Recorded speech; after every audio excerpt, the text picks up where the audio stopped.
네, 여러분 반갑습니다. 금번 2018년 3월 3일 시행한 국업공무원 법원직 민법 시험 해설 강의를 진행하도록 하겠습니다. 네, 여러분 시험 치르느라 수고 많이 하셨습니다. 그리고 내년 시험을 목표로 하는 분들은 이번 시험 해설 강의를 잘 들으시고 만전을 기해 주시기 바라겠습니다. 자, 그러면은 올해 이제 시험에서는 총 25문제, 지금 진행 시간은 약 100분간에 걸쳐서 25문제를 풀어보도록 하겠습니다. 민법은 양이 방대합니다. 민법. 여러분, 민법은 말이 민법이고 한 과목이 아닙니다. 아시죠? 한 과목이 아니다. 우리가 마치 미국이 유나이티드 스테이츠입니다. 한 나라가 아닙니다. 한 나라가. 따라서 민법은 총 우리가 5개 파트죠. 민총, 물권, 채총, 채각, 그리고는 이제 가족법, 그리고 문제 지문도 골고루 나왔는데 올해는 민총에서 6문제, 그리고는 물권 5, 채권 총론 5, 채권 강론에 5문제, 그리고 가족법에는 4문제. 예, 가족법은 한 서너 문제 이렇게 출제된다고 보시면 되겠습니다. 가족법에서는. 자, 그러면은 올해 이제 문제 1번부터 풀어보도록 하겠습니다. 시간 안배를 잘해야 되겠더라고. 예. 제가 무슨 민사소송법을 문제 해설을 먼저 했는데 어렵다 해가지고 민사소송법 하면서 설명을 많이 하다 보니까 시간이 좀 쫓기는 감이 없지 않아 있어가지고 그런데 앞부분에는 아무래도 설명할 게 많아지죠. 뒤에는 또 중복되는 게 나올 수도 있고 자, 문제풀이 들어가겠습니다. 제1번 문제 해제해지 너무 중요하죠? 문제 중요하죠. 제가 항상 말씀드립니다. 민사법 테마에서 가장 중요한 거 하나를 골라라 그러면 뭐다? 그렇죠. 양도. 벗어나는 겁니다. 해지. 벗어나는 거죠. 계약관계에서 벗어나는 거다. 자, 우리가 해제는 어떻게 말을 하십니까? 그렇죠.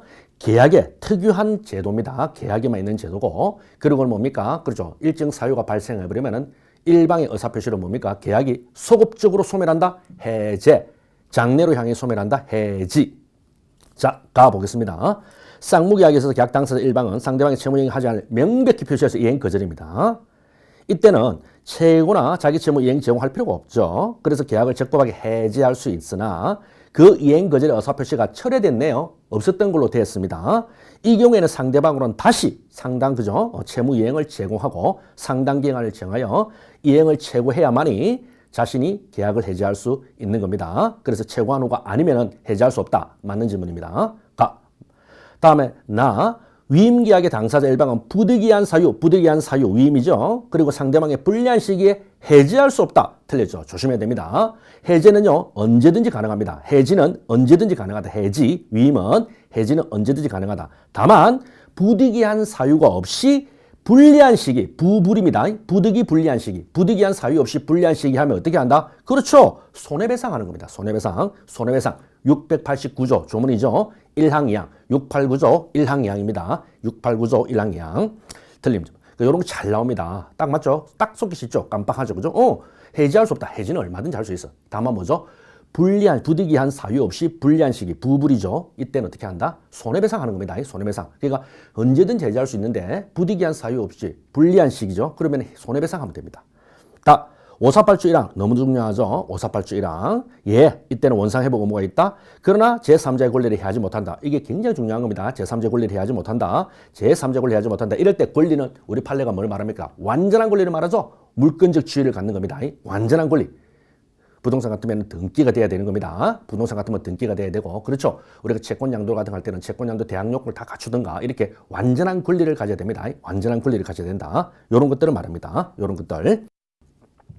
따라서 요 완전한 권리를 가져야 되기 때문에 여기서 보시면은 계약이 해제된 경우에는 계약 해제 이전에 해제로 인하여 소멸되는 채권을 양수한 제3자는 민법 548조 1항 단서에 제3자에 해당하지 않는다. 왜요? 채권을 양수했죠. 채권을 양수한 자는 보호받지 못합니다. 채권을 양수했기 때문에. 그래서 우리가 간단히 말씀드리면은 물건을 가지면 보호받는 거고 채권을 가지면 보호 못 받는다. 보호 못 받는다. 아주 중요한 겁니다. 그리고 제3자 권리 해하지 못하는 거는 우리 해제 3가지. 합의 해제, 약정 해제, 법정 해제 3개 모두 똑같은 겁니다. 모두 적용되는 겁니다. 제3자 권리를 해하지 못한다. 채권 일부에 대하여 대의 변제가 있는 때는 대의자는 요건 조문이죠. 일부 변제. 일부 대죠. 일부 대위입니다. 483조 일부 대위. 이럴 때는 대위자는 그 변제한 가액에 비례하여 채권자와 함께 권리를 행사하나 1항이고 채무 불이행을 원인으로 하는 계약의 해제에는 채권자만 할 수 있다가 2항이죠. 요건 조문. 483조 1항 2항 조문. 다만 정려계약 후에 정려자의 재산 상태가 현저히 변경되고 이행으로 생기에 중대한 영향. 재산 상태가 안 좋아졌습니다. 이럴 경우에는 정려를 해제할 수 있다. 557조. 이거 정리에 관한 특수한 해제죠. 서망제, 서면에 의하지 않은 정려. 그죠? 그 다음에 망은 행위. 재산 상태 악화, 변경이죠. 이럴 경우에는 해제할 수 있다. 그렇지만 어떻게 한다? 해제는 어떻게 합니까? 이미 이행한 부분에는 뭡니까? 영향을 미치지 않는다. 조문이죠. 이미 이행한 부분에는 영향을 미치지 않는다. 연결해서 꼭 하셔야 되겠습니다. 정의의 특수한 해제. 3가지. 맞는 지문이죠. 타인의 권리를 매매 목적으로 할 경우에 그 권리를 취득하여 매수인에게 이전하여 매도인이 계책사유로 이행불능이 됐대요. 매도인이 계책사유로 이행불능이다. 그러면은 채무이행 손해배상이 나오는구나. 그리고는 이 담보책임에 문제가 있구나. 그렇지만 우리가 507조 단세에서 뭡니까? 그렇죠. 선의만 손해배상이고 악인은 손해배상할 수 없죠. 악이니까 손해배상 못한다 하는 거는 담보책임에서 안 된다는 거지. 이와 같이 그렇죠. 채무불이행 일반 규정에 쫓아서는 여전히 해제하고 손해배상을 청구할 수 있는 겁니다. 왜요? 우리 판례는 담보책임과 채무불이행 책임을 어떻게 한다? 경합이라고 그러죠. 우리 판례는 채무불이행과 담보책임을 경합을 인정하기 때문에 담보책임으로 악이기 때문에 손해배상 안 된다 하더라도 채무불이행 책임으로는 손해배상을 물을 수가 있다. 판례입니다. 아주 중요하죠. 다음 4, 마지막.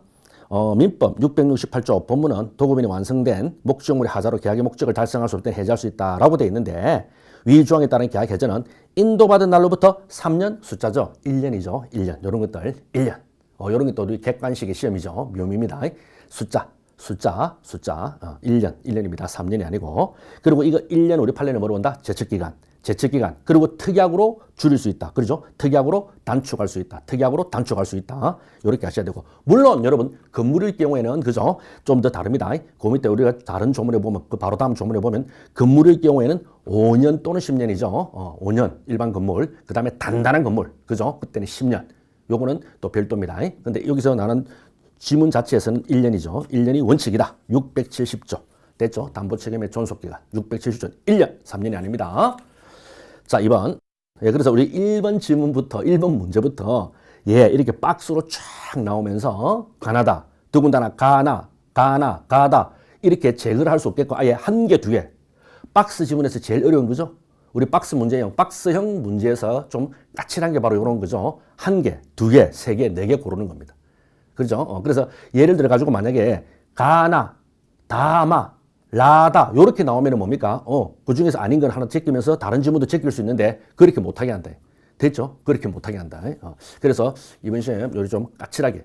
근데 시험은 앞으로도 갈수록 좀 어려워지겠죠. 계속 어려워지겠습니다. 지문도 길어지고 우리 어저께 민사소송법 같은 경우에도 지문이 세상에 2단 편집을 하면서 양쪽으로 문제를 내면서 4페이지 반이야. 굉장하죠? 4페이지 반입니다. 우리 지금 이거 민법도 그렇지 않습니까? 지금 민법도 보십시오. 지금 민법은 몇 페이지입니까? 그렇죠? 2페이지, 3페이지, 4페이지, 5페이지. 지금 거의 6페이지. 야, 굉장하죠? 민법은 거의 6페이지. 6페이지입니다. 6페이지.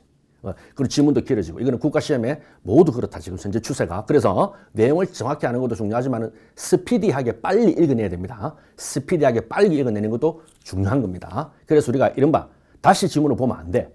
시간 안 돼. 그래서 원샷, 원킬이라 그러죠. 원샷, 원킬이다. 한번 보고요. OX 탁 쳐내야 됩니다. 다시 보면 안 돼. 세모. 그럼 안 돼. 다시 볼 시간도 없습니다. 무조건 딱 치고는 OX 나와야 된다. 익숙하면 됩니다. 자, 문제 뭐 명의신탁. 우리 소유권 파트죠? 명의신탁이 나오겠습니다. 우리 소유권 파트에 보면 크게 명의신탁, 취득시효, 그리고는 뭡니까? 공동소유. 이렇게 나오죠. 그 중에서 명의신탁. 너무 중요하죠. 1번이죠. 계약 명의자인 명의수탁자가 아니라 명의신탁자에게 계약에 따른 법률 효과를 직접 기속시킬 의도로 계약을 체결한 사정이 인정된다면 명의신탁자가 계약의 당사자라 할 것이므로 그렇죠. 이 경우에 명의신탁자는 3자간 등기 명의신탁으로 보아야 한다. 그렇죠. 우리가 명의신탁 관련해서는 양자간과 3자간이 있는데 우리가 3자간에는 2개가 있죠. 그렇죠. 우리가 중간생략 등기형 명의신탁과 그리고는 뭡니까? 그렇죠. 계약 명의신탁이라고 나와 있습니다. 이때 중간생략 중간생략형 명의신탁. 그리고 요거는 계약명의신탁. 계약명의신탁. 요렇게 나오죠. 중간생략 명의신탁. 자, 이럴 때 여러분 차이점이 뭡니까? 그렇죠. 요게 신탁자, 수탁자입니다. 신, 수. 그리고 요게 신탁자, 수탁자다. 자, 이럴 때 여러분 중간생략 명의신탁은 뭐냐면 계약의 당사자는 얘들입니다. 매도인과 신탁자. 근데 등기만 얘한테 갖다 놓는 거다, 직접. 그러니까 건너뛴데 바로 간다 이거죠. 등기만 갖다 놓는다. 그 계약의 당사자는 얘입니다. 됐죠? 그런데 우리가 계약명의신탁은 말 그대로 여기 표현대로 그대로 나오는 거죠. 계약명의신탁은 어떻게 됩니까? 그렇죠. 계약도 네가 하고 맡기고 명의도 맡기는 겁니다. 명의도 맡기고 계약도 맡긴다. 그래서 계약명의신탁입니다. 그래서 신탁자가 수탁자한테 계약도 네가 해라 이렇게 되는 거예요. 됐죠? 계약도 네가 해라. 그래서 계약의 당사자. 그리고 등기도 네가 갖다 놔라. 그래서 계약명의신탁입니다. 차이가 나죠? 계약의 당사자는 등간생략 등기할 때는 가버리 계약의 당사자. 그러나 계약명의신탁할 때는 계약의 당사자 누구? 수탁자. 수탁자가 계약의 당사자입니다. 수탁자 계약의 당사자. 바로 요 말이에요. 따라서 이 문제는 뭘 묻는 거다? 그렇죠. 계약의 당사자 확정의 문제입니다. 결국 계약 당사자가 누구니 이 말입니다. 즉 여기서 계약의 당사자가 누구니? 만약에 중생이면은 을이 당사자일 것이고 그 다음에 계약명의신탁이면은 병이 당사자가 된다 이 말입니다. 이런 것들. 그런데 지금 지문에서 뭐라고 말했습니까? 1번 지문에서 계약명의자인 명의수탁자가 아니라 명의신탁자에게 계약의 법률 효과를 직접 기속, 신탁자에게 계약의 법률 효과를 직접 기속시킬 생각이다 이 말이죠. 계약의 신탁자. 신탁자에게 법률 효과를 직접 기속. 법률 효과를 직접 기속한다는 게 뭐죠? 당사자. 법률 효과를 기속 주체가 누구죠? 당사자죠. 그래서 당사자라고 인정되면 명의신탁자가 계약의 당사자라 할 것이므로 이 경우에 명의신탁자는 3자간 요거 중간생략형 등기명의신탁이다 이 말입니다. 맞죠? 중간생략형 등기명의신탁. 요쪽입니다. 요쪽. 자, 그래서 맞는 질문 2번. 3자간 등기명의신탁에서 실권이자 등기에 관한 법률, 자 실명법에서 정한 유예기간을 경과했네요. 그런데 수탁자가 임의로 처분했죠. 이럴 때는 맨 마지막에 수탁자는 뭐죠? 명의신탁자에게 그 이익을 부당이득으로 반환해야 되죠. 부당이득으로 반환해야 된다. 타당합니다. 판례. 자, 그 다음에 3번. 주식을 양수해서나 명부에 기지 명의해서를 하지 않아 주주 명부에는 양도인이 주주로 기재되어 있는 경우에는 실제 주식을 양수한 자가 의결권 등 주주권을 적법하게 행사할 수 있으나 옛날엔 그랬어. 여러분 사실 이 지문은요. 제가 지금 상법 강의도 하는데 상법을 하면서 회사법 편에 나오는데 아주 중요한 판례입니다. 올해 2017년 사실은 2017년 올해가 아니고 작년이죠. 2017년 3월 전원합의체입니다. 전합. 바로 전원합의체에서 종래에 명부상의 주주가 아니라 실질주주, 형식주주가 아니라 실질주주, 명의차용이라는가 실질주주, 돈을 댄 사람이 주주로서 회사에 대해서는 의결권 행사할 수 있다, 주주권 행사할 수 있다는 종래에 실질서를 했습니다. 실질서. 근데 이게 형식설로 바뀌었어. 굉장한 겁니다. 이게요, 우리 회사법 파트에서는 어마어마한 변화입니다. 이게 바로 2017년 3월 전원합의체, 작년 3월에 전원합의체, 1년 딱 전이죠. 이때 전원합의체로 나왔습니다. 바뀌었습니다. 종래 실질설에서 형식설로. 됐죠? 형식설. 따라서 이제는 명부에 이름이 있는 사람이 회사에서 주주고 주주권을 행사할 수 있다. 이게 바로 형식설로 바뀐 겁니다. 그런데 그 이전에는 뭐다? 명부상의 주주가 아니고 실질로 파악한다 이 말입니다. 실질로. 알겠습니까? 이름이 아니라 실제 누가 주주냐로 판단해서 판단한다.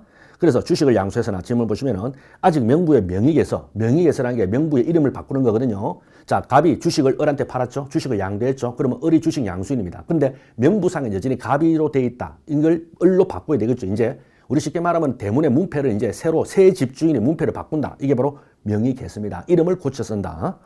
명부에는 아직 양도인이 주주로 기재되어 있죠. 그런데 실제 주식을 양수한 자, 이게 실질주주입니다. 의결권도 주주권 적법하게 행사할 수 있다. 이게 옛날 판례. 근데 이제는 뭐다? 없습니다. 알겠습니까? 형식설로 변경돼. 그래 틀렸어. 틀린 질문입니다. 자, 그런데 이와 달리 주식을 인수하려는 자가 타인 명의를 빌려 회사의 주식을 인수하고 타인 명의로 주주 명부에 기재를 마친 경우에는 회사에 대한 관계에서는 명부상 주주만이 주주로서 의결권 등 주주권을 적법하게 행사할 때 뒤에는 맞는 겁니다. 무슨 말이냐면 이제는요. 주식을 양도하거나 주식을 인수하거나 양도를 하거나 양도 양수 또는 인수하거나 어쨌든 간에 명부에 이름이 있는 자만 주주 명부에 이름이 있는 자만 뭐가 된다? 회사에 대해서 주주가 되고 주주권을 행사할 수 있다. 2017년 전원합의체 상법. 무지 중요합니다. 그래서 이 지문이 우리가 뭐 명의신탁 관련 내가 이런 지문을 떡 냈는데 그렇죠. 모르겠습니다. 우리가 민법할 때 그죠? 이까지 판례를 다 언급을 할지는 모르겠습니다만은 우리 상법, 회사법에서는 아주 중요한 판례지만은 민법에서는 좀 그렇지 않나? 약간 생뚱맞다. 그죠? 더군다나 이게 정답 지문으로 이게 되지 않습니까? 옳지 않은 거 3번. 그래서 여러분이 힘들으실 겁니다. 힘들으실 거다. 우리 어쨌든 시험에서는 민법과 상법은 다르기 때문에 그렇습니다. 민법과 상법은 다르기 때문에 조심해야 됩니다. 사실은. 그래서 민법 문제도 옛날에 사시에도 그런 문제가 나왔는데 그래가 복수정답 처리가 됐습니다. 한마디로 출제 오류가 됐는데 뭐냐면 민법 문제인데 하다 보니까 이게 회사법 파트가 된 거예요. 회사법. 그러면 민사특별히 되는 거죠. 상법이 적용되기 때문에 좀 다르게 된 겁니다. 그래서 복수정답 처리한 사건이 옛날에 사법시험에 1차 객관식 기출에 있었습니다. 근데 이거는 뭐 사고라기보다는 좀 생뚱맞게 나온 거죠. 회사법 판례인데. 자, 4번 들어갑니다. 부동산 실권이자 명의등기에 관한 법률 부실법 전에 동그라미 전에 계약명의신탁. 부실법 전에 계약명의신탁이죠. 그럴 경우는 언제든지 그렇죠. 명의신탁 약정을 해지하면서 돌려받을 수 있다. 그래서 부동산을 돌려받을 수 있죠. 따라서 맨 마지막에 반환돼야 될 부당이득의 대상은 부당이득의 대상은 당해 부동산 그 자체입니다. 됐죠? 당해 부동산 그 자체입니다. 그러나 실명법 시행 후입니다. 그래서 실명법 시행 전과 실명법 시행 전에 있은 거와 실명법 시행 후에 있은 건 다르다 이 말이죠. 항상 잘 나오죠? 실명법 시행 전에는 계약명의 신탁 관련해서는 어떻게 한다? 그렇죠. 부당이득의 대상이 되는 거는 부동산 그 자체입니다. 왜? 소유권을 취득할 수 있었으니까.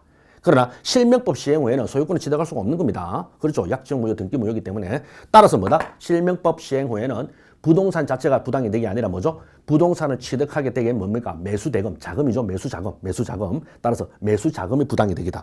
항상 그거 구별하시면 되겠죠.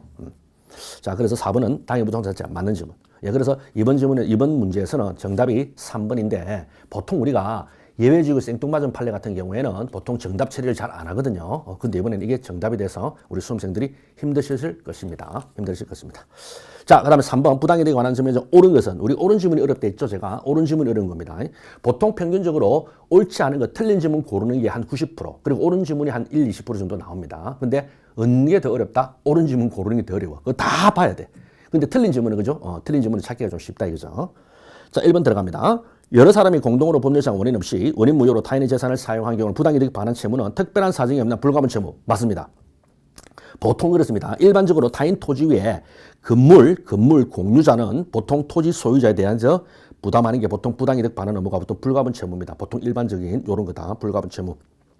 그러면 불가분 채무는 각 채무가 전부 이행할 의무가 있고 당연하고 1인의 채무 이행으로 다른 채무자도 의무를 면하게 된다. 그렇죠. 변제는 절대요입니다. 그렇죠. 변제하면 절대요다. 맞는 질문. 1번 불가분 채무고 1인이 채무를 채무 전부를 이행할 의무가 자, 각 채무자는 전부를 이행하고 1인이 빚을 갚았으면 빚이란다. 1인이 변제를 했으면은 그렇죠. 다른 채무자 모두 채무를 면한다.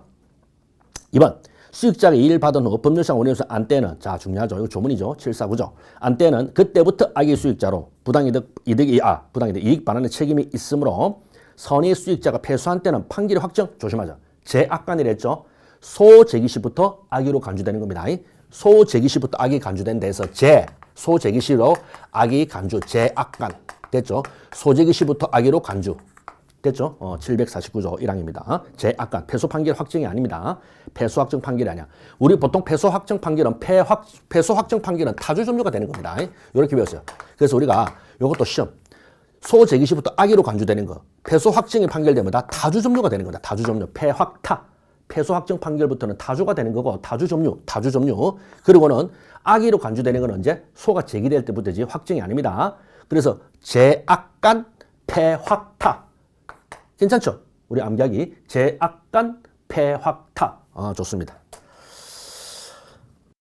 두 문자 이런 거 참 좋죠. 두 문자 같은 거 다 구해오면 많아. 워낙 우리가 암기할 양이 많기 때문에 앞머리 두 자, 요 앞글자만 따가지고 쫙쫙 하는 것도 좋다. 시험에서는 3번.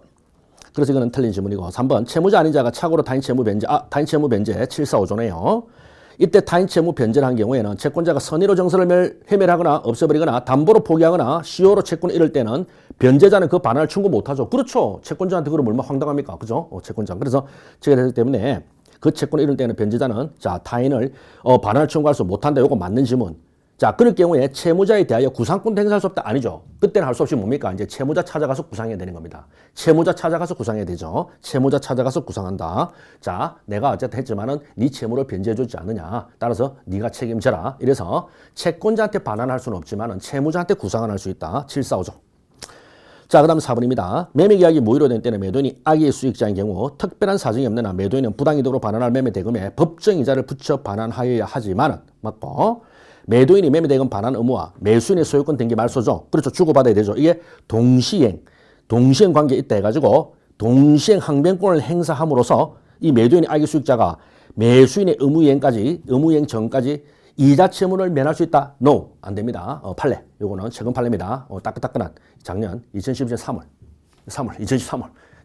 최근 판례가 나왔는데, 자, 여러분, 이때 매매 계약이 무효게 되면 서로 돌려주고 받아야 되죠. 이게 본질이 뭐다? 부당이득 반환입니다. 그때 부당이득 반환이기 때문에 악의 수익자는 어떻게 합니까? 우리 조문. 받은 이익을 돌려줘야 되고, 이자가 있으면 이자까지도 다 돌려줍니다. 받은 이익에 법정이자 있으면 다 돌려줘. 그래서 우리가 민사 같으면은 5% 법정이자 다 돌려줘야 되고, 부당이득 반환 승지를 갖는다 이 말입니다. 이건 손해배상 문제가 아닙니다. 아시겠습니까? 그렇기 때문에, 요거 이행 의무가 동시행 관계에 있다 하더라도 뭐다? 전부 다 돌려줘야 되는 겁니다.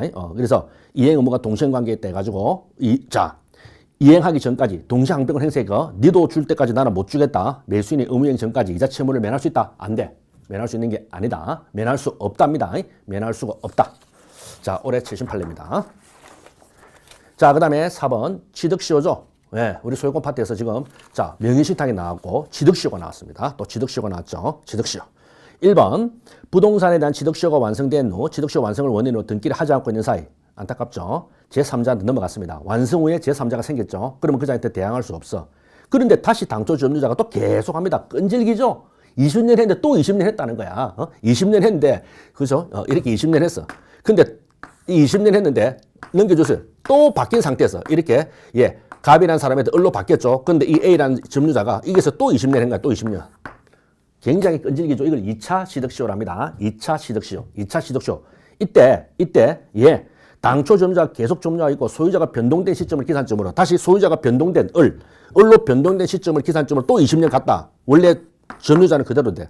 됐죠? 그러면 그건 어떻게 됩니까? 20년 플러스 알파겠죠? 한 40 몇 년 되겠지? 이렇게 됐을 때 이 말입니다. 이럴 때 점유자로서는 제3자 앞으로 소유권 변동시를 새로운 점유세 기산점으로 삼아 2차 취득시 완성을 주장할 수 있냐? 판례. 94년 전원합의체죠. 판례. 전원합의체 판례입니다. 할 수 있다 이 말입니다. 할 수 있다. 옛날에는 종전 소유자 변동이 없어야 된댔습니다. 종전 소유자 변동이 없을 때만 없을 때란 이런 게 판례가 이제 변경된 거야. 종전 소유자 변동 아무 상관없습니다. 아무 상관없다. 2차 취득시 완성으로 해가지고 주장할 수 있다. 주장할 수 있다. 맞는 증거. 2번 명의신탁된 부동산에 대하여 취득시효가 완성된 후 취득시효자가 소유권 인정을 격려하기 전에 신탁이 해지돼가지고 신탁 수탁자로부터 신탁자로 쉽게 말하면 여러분 우리가 취득시효 완성가를 해가지고 등기 청구를 발생하는데 이 등기 청구권은 누구에게 행사됩니까? 완성 당시 소유자죠. 완성 당시 소유자입니다. 그러면 20년 딱 됐다 합시다. 20년. 딱 20년 되면 이 완성 당시의 소유자입니다. 시효 완성 당시. 즉 갑이 점유자고 을이다. 그러면은 이게 시효 완성 당시. 됐죠? 시효 완성 당시의 소유자입니다. 시효 완성 당시 소유자에게 뭐한다? 그렇죠. 등기 청구권 행사할 수 있는 겁니다. 20년이 되면은 등기 청구권. 따라서 등기 청구권이고 이거는 채권이죠. 채권적 청구권입니다. 채권적 청구권, 채권. 즉 얘한테만 할 수 있다. 얘한테. 시효 완성 당시 소유자다. 그런데 얘한테서 얘가 팔았다. 병으로. 그렇죠. 이렇게가 병이 등기를 가져갔습니다. 이럴 때 완성 후죠. 완성 후에 제3자 얘한테는 달라할 수 있냐? 안 되지. 왜 안 되냐? 채권이라니까 채권. 채권이기 때문에 얘한테만 주장할 수 있죠. 완성 당시 소유자 얘한테만 주장할 수 있지 바뀌면 안 됩니다. 얘는 뭐야? 물권자야. 어디 채권자가 물권자한테 대듭니까? 안 돼. 이 말이에요. 따라서 완성 후 되면은 제3자한테는 대항할 수 없습니다. 등기 가진 자한테. 이 말이야. 그럼 이게 완성 후에 제3자는 아니냐? 이게 판례가 우리가 주르륵 있죠. 이다 아니다. 자, 이 경우에 그럼 이게 수탁자입니다. 수에서 신으로 바뀌었죠. 그럼 수탁자, 신탁자 바뀌면 과연 다른 사람이냐? 우리 판례는 다른 사람이래요. 왜요? 신탁자 외부에서 볼 때는 외부에서부터 신탁관계는 내부적으로는 신탁자까지만 외부에는 바뀌는 거죠. 따라서 취득시효 완성 당시에서 여러분 관점에서 완성 당시의 소유자는 수탁자입니다. 완성 당시 소유자는 수탁자죠. 근데 바뀌고 난 뒤에 누구한테 가서 신탁자죠. 을과 병은 노다. 얘 입장에서는 다른 사람이야. 다른 사람이죠. 따라서 다른 사람이기 때문에 대외적으로는 소유자 변동이 있다 없다? 있다. 대외적으로는 소유자 변동이 있다. 따라 주장할 수 없습니다. 조심해야 되겠죠. 자, 3번도 우리 같은 맥락으로 볼까요? 점유로 취득시 완성 후에 미등기 상태에서 가지고 있던 자가 완성 후에 보존 등기. 자, 미등기 상태에서 다시 보존 등기를 했습니다. 그리고 이때는 뭐다? 다른 사람이냐? 아니야. 그놈이야. 이때는 그놈입니다. 새로운 이해관계는 아니야. 그놈이야. 됐죠? 미등기의 을이 보존 등기 을입니다. 그놈이다. 따라서 완성 후에 새로운 이해관계는 아니다. 따라서 등기 명령인의 완성 주장할 수 있냐? 있다. 그놈이야. 같은 놈이야. 틀린 질문이고. 그래서 4번. 자, 4번입니다. 점유 취득시효에서 점유자는 소유회사 자주점유인지 쭉 나갑니다. 자, 소유회사가 자주점유죠. 소유회사 자주점유. 여러분, 도둑놈이 점유하고 있죠? 도둑놈이 남의 물건을 질취해서 점유하고 있어 갖고 있습니다. 소유회사입니까? 예! 도둑놈이 내 가지려고 가져온 거 아니야. 소유회사입니다. 도둑놈의 점유도 자주점유야. 소유회사야. 그러면 임차인은요? 임차인이 점유하는 거는 뭐죠? 그렇죠. 타인 부동산을 빌려서 사용 수익하고 있죠. 임차인이 점유는 그건 다주점유야. 그거는 다주점유라고. 만약 임차인이 만약에요 자주점유다 소유회사다 그럼 도둑놈이 되는 거야. 임차인이 아니고 도둑놈. 아시겠습니까? 예. 자, 그래서 내심의사로 결정되는 게 아니라 취득시의 원인이 되는 권한의 성질, 그 다음에 점유와 관계가 있는 모든 사정, 외형적 객관적으로 결정. 마지막 결국에는 자, 점유자가 취득시효를 주장할 경우에 스스로 이 소유회사를 증명할 필요가 있다. 여러분, 지문이 아무리 길어졌지만 결국에는 뭐죠? 소유회사, 자주점유는 추정된다. 그죠? 자주점유는 추정됩니다. 점유자는 자주점유로 추정되는 겁니다. 소유회사를 가지고 있다고 추정하는 거야. 추정하는 거다. 됐죠? 157조 1항. 그래서 이건 맞는 지문입니다. 자, 그 다음에 5번 채권자 취소권이네요. 옳지 않은 것은. 자, 우리 채권자 취소, 채권자 대위. 우리 채권 우리가 총론 파트가 여러분 아시죠? 채권 총론이 가장 중요하고 어렵습니다. 채권 총론이 우리가 교과서상의 페이지는 가장 얇죠. 가장 얇지만은요 버릴 게 하나 없죠. 제일 중요합니다. 채권 총론. 채권 총론. 우리가 손해배상 있죠, 채무불이행 있죠. 그 다음에 뭡니까? 요거 책임재산 보전, 채권자 대위 취소, 채권 양도, 다수당사자. 그 다음에 저 뒤에 채권의 소멸파 때 변제상계. 와, 뭐 버릴 게 하나 없습니다. 가장 중요합니다. 그래서 채권 총론을 잘 하셔야 됩니다. 채권 총론. 자, 그 중에 채권자 취소. 그렇죠. 여러분, 우리가 소송에서는 채권자 대위가 훨씬 중요하고 취소는 별로 없습니다. 상대적으로 그렇게 중요하지 않아요. 비중이. 그러나 민법, 실체법에서는 채권자 취소가 더 중요합니다. 더 중요하다. 자, 책임재산 보전 406조, 407조 채권자 취소를 보겠습니다. 1번. 취득시효 완성 후에 처분한 경우에 취득시효를 원인으로 소유권 이전 청구가 땡! 안 되죠. 뭡니까? 특정 채권 보전에는 채권자 취소 됩니까? 안 되지. 왜요? 채권자 취소는 여러분 우리 조문에 나와 있지만은 누굽니까? 407조. 그렇죠? 모든 채권자를 위한 겁니다. 모든 채권자를 위해서 효력이 있다 돼 있어. 그래서 채권자 취소권이나 채권자 대위권은요. 그렇죠. 책임재산 보전이야. 자신만의 문제가 아니야. 책임재산 보전. 따라서 특정 채권을 보전에는 채권자 취소 행사하면 안 됩니다. 그렇죠. 그건 자기만의 문제잖아. 자, 그 다음에 2번이죠. 채무자 법률행위가 통정. 우리 잘 나오죠. 통정의 표시 무효. 채권자 취소, 무효 취소, 이중효. 우리 판례 인정하고 당연합니다. 당연. 그리고 실익이 있다. 따라서 여러분 쉽게 말하면 제3자가 허위 표시는 선입니다. 제3자가 통정 허위 표시는 선이죠. 보호받을 것 같지만은 사회 행위, 사회 의사가 있다면 뭐가 된다? 사회. 그러면은 채권자 취소가 가능하다 이 말입니다. 그래서 통정 허위 표시에 채권자 취소가 된다는 겁니다. 된다. 채권 대상이 되고 그래서 맞는 질문 잘 나오죠. 무효 취소, 이중효. 다음 3번이 틀린 질문인데 채권자가 취소권 행사할 때는 원칙적으로 자신의 채권액을 초과하여 취소권 행사할 수 없다. 취소 범위는 취소 채권자의 채권액입니다. 취소 범위는 취소 채권자의 채권액입니다. 그게 바로 기준이 된다 이 말이죠. 그건 당연해. 이때 채권자의 채권액에는 사행의 취소를 명하는 판결이 확정될 때 땡! 여러분 우리 소송을 하지만 여러분 확정과 변론 종결시는 다른 겁니다. 물론 여러분 일반적으로 어떨 때는 확정과 변론 종결시를 섞어서 쓸 때도 있지만은 이런 경우는 명백히 틀렸다 됐죠. 사회행위 이후에 사실심 변론 종결시입니다. 우리 판례 사실심 변론 종결시. 이때 사실심 변론 종결시까지지 확정은 또 시간이 또 더 걸리거든요. 그래서 확정될 때까지가 아니라 사실심 변론 종결시까지 발생한 이자나 지연손해금이 포함된다. 요겁니다. 변종시까지 발생한 이자나 지연손해금이 포함된다. 변종시까지입니다. 확정시까지가 아니야. 틀린 질문. 다음 우리 4번이죠. 4번은 맞는데 채권자를 해함을 알고 채무자가 재산권을 목적으로 한 법률행위. 이게 뭡니까? 사회행위. 그게 사회행위라고. 채권자를 해함을 알고 재산권을 목적으로 하는 채무자의 법률행위를 뭐라고 한다? 사회행위라고. 쉽게 말하면 뭡니까? 재산 빼돌려서 채권자를 엿먹이는 거죠. 자기 재산을 빼돌려서 채권자를 엿먹이는 거야. 채권자가 쳐들어올까 봐. 사회행위. 이때 채권자는 사행의 취소를 법원에 소를 제기하는 방법으로 구할 수 있을 뿐 소송상 공격 방법을 주장할 수 없다. 이걸 뭐라고 합니까? 채권자 취소는 소만으로 할 수 있다 이겁니다. 채권자 취소는 뭐라고요? 소만으로 할 수 있지. 채권자 취소권을 하겠다고 채권자가 스타벅스에서 한다. 안 돼. 반드시 법원에 소제기해야 됩니다. 법원에 소제기. 그래서 우리 조문도 406조에 법원에 청구죠. 채권자 취소는 채권자 자신의 이름으로 재판상으로만 행사가 가능하다. 법원에 청구를 해야 됩니다. 법원에. 언제? 1년 5년이죠. 1년 5년. 그래서 외울 때 취소할 때 취 1. 그 다음에 소할 때 소 5. 1, 5. 됐죠? 1년 5년입니다. 1년 5년이라고. 됐죠? 반드시 재판상 청구를 해야 됩니다. 아주 중요합니다.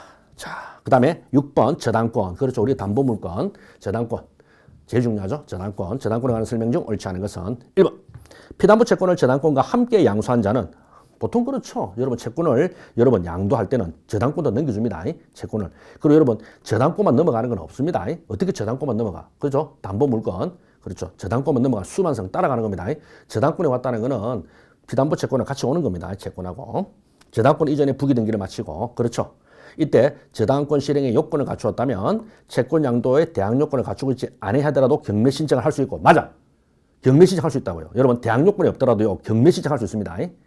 그 다음 중요해. 채무자는요. 경매 절차에서 이 채권 양도의 대항 요건이 갖추어지지 않았다. 나는 통지 못 받았다 하는 걸 가지고 이의를 할 수는 없다. 할 수는 있어.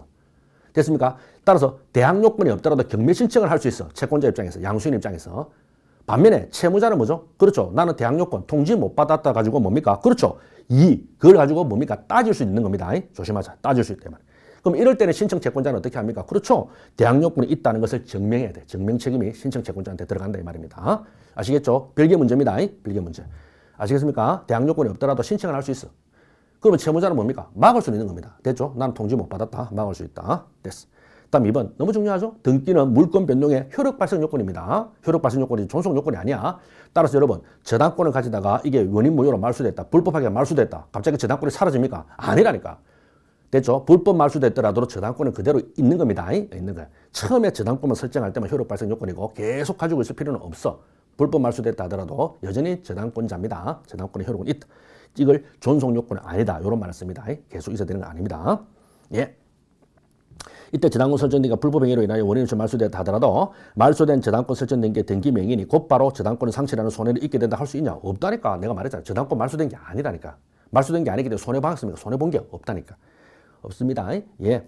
여러분 집에 문패가 날아갔습니다. 문패가 떨어지면 우리 집이 아닙니까? 그죠? 제 집에 문패, 대문에 문패가 있는데 차상명, 문패가 떨어지면 내 집이 아니야? 아니잖아. 내 집입니다. 내 집이야. 손해본 거 없어. 3번. 토지를 목적으로 저당권을 설정한 후 그 설정자가 뭐가 나오겠습니까? 365조. 뭐죠? 364, 365. 맞죠? 365조. 바로 뭐가 되겠습니까? 일괄 경매 청구죠. 따라서 토지를 목적으로 저당권을 설정한 후 그 설정자가 토지의 건물을 축조한 때는 물론 요게 말고 조문은 이렇게 돼 있죠.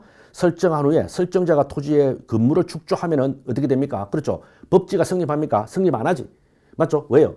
애초에 저당권 설정 당시에 저당권 설정 당시에 뭐가 있어야 됩니까? 그렇죠. 토지와 건물이 있어야 돼. 그죠? 근데 여기는 뭡니까? 토지의 저당권 설정하고 그 뒤에 건물을 지었기 때문에 법지는 성립 안 합니다. 됐죠? 법지 성립 안 하는데 깝깝합니다. 여러분 생각해봐. 그 법지가 성립 안 하잖아요. 법지가 성립 안 한다. 그러면은 이때는 자 축조한 때는 물론 저당권 설정자로부터 저당 토지에 대한 용익권을 설정받은 자가 용익권을 가진 자가 건물을 축조하고 그 후 소유권을 설정자가 취득했죠. 둘러갔죠. 괜찮다는 우리 판례. 그렇다 하더라도 토지 저당권자는 토지와 함께 건물에 대하여도 일괄 경매를 청구할 수 있다. 됐죠? 이거 바로 일괄 경매 청구권입니다. 일괄 경매 청구권. 여러분 이때 법지가 성립 안 한다고 건물을 날려버리면 사회경제적 손실이 엄청나죠? 엄청나지 않습니까? 그걸 막자 이겁니다. 사회경제적 손실을 좀 막자 이 말이죠. 그래서 일괄 경매 청구를 합니다. 알겠습니까? 일괄 경매 청구한다. 네. 그래서 여러분 일괄 경매 청구는 법지가 성립 안 될 때입니다. 양립이 안 됩니다. 당연하죠. 법지가 성립되면은 일괄 경매하는 게 아니야. 법지가 성립 안 될 때는 일괄 경매 청구를 한다. 이 말입니다. 됐죠? 자, 그 다음에 4번입니다. 동일인 소유에 속하는 토지 및 그 지상 건물에 관한 공동지당권 설정. 와, 이거 무지 많이 나오죠. 동일인 소유의 공동지당권 설정했습니다. 토지와 건물이 갑의 거야. 그때 동일인 소유의 공동저당입니다. 그러니까 건물도 저당권 설정을 하고 은행이 돈 빌려줄 때 땅도 저당 설정했습니다. 은행이. 그러니까 은행이 돈 빌려주면서 땅도 잡고 건물도 잡았다 이 말입니다. 됐죠? 그래서 공동.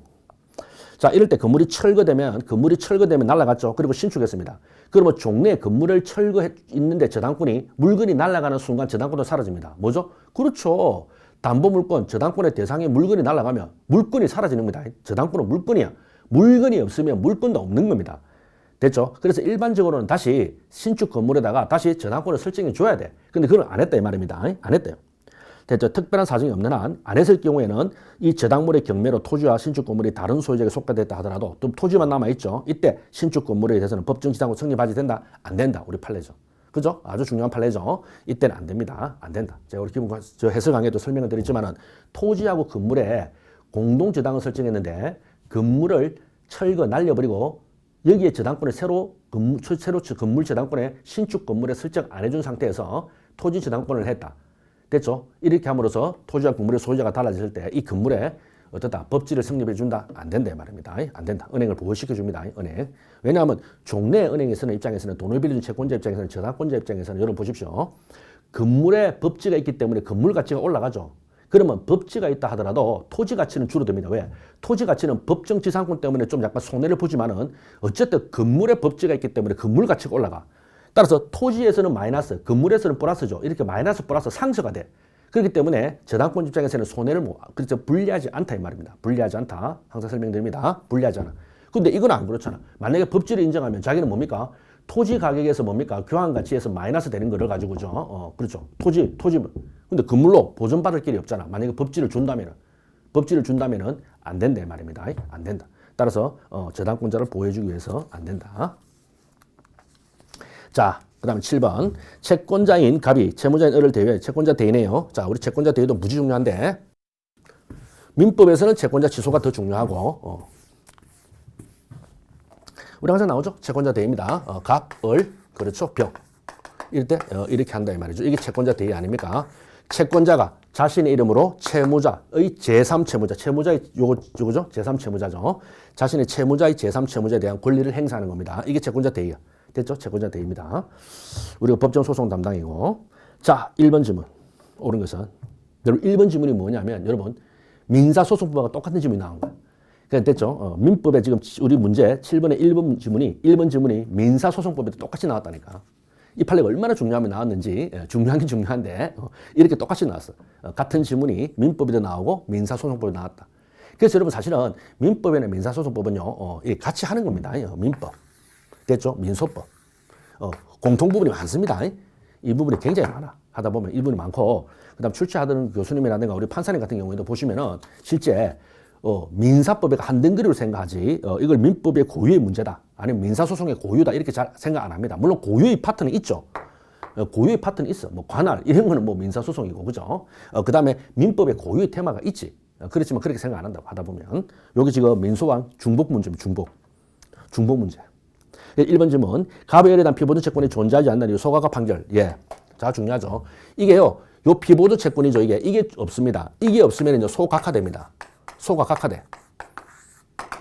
뭐 질문 자체부터 소송법 아닙니까? 질문 자체부터도 소송법이죠. 각하돼. 그러면 피보존 채권이 이게 없다 해서 각하받았습니다.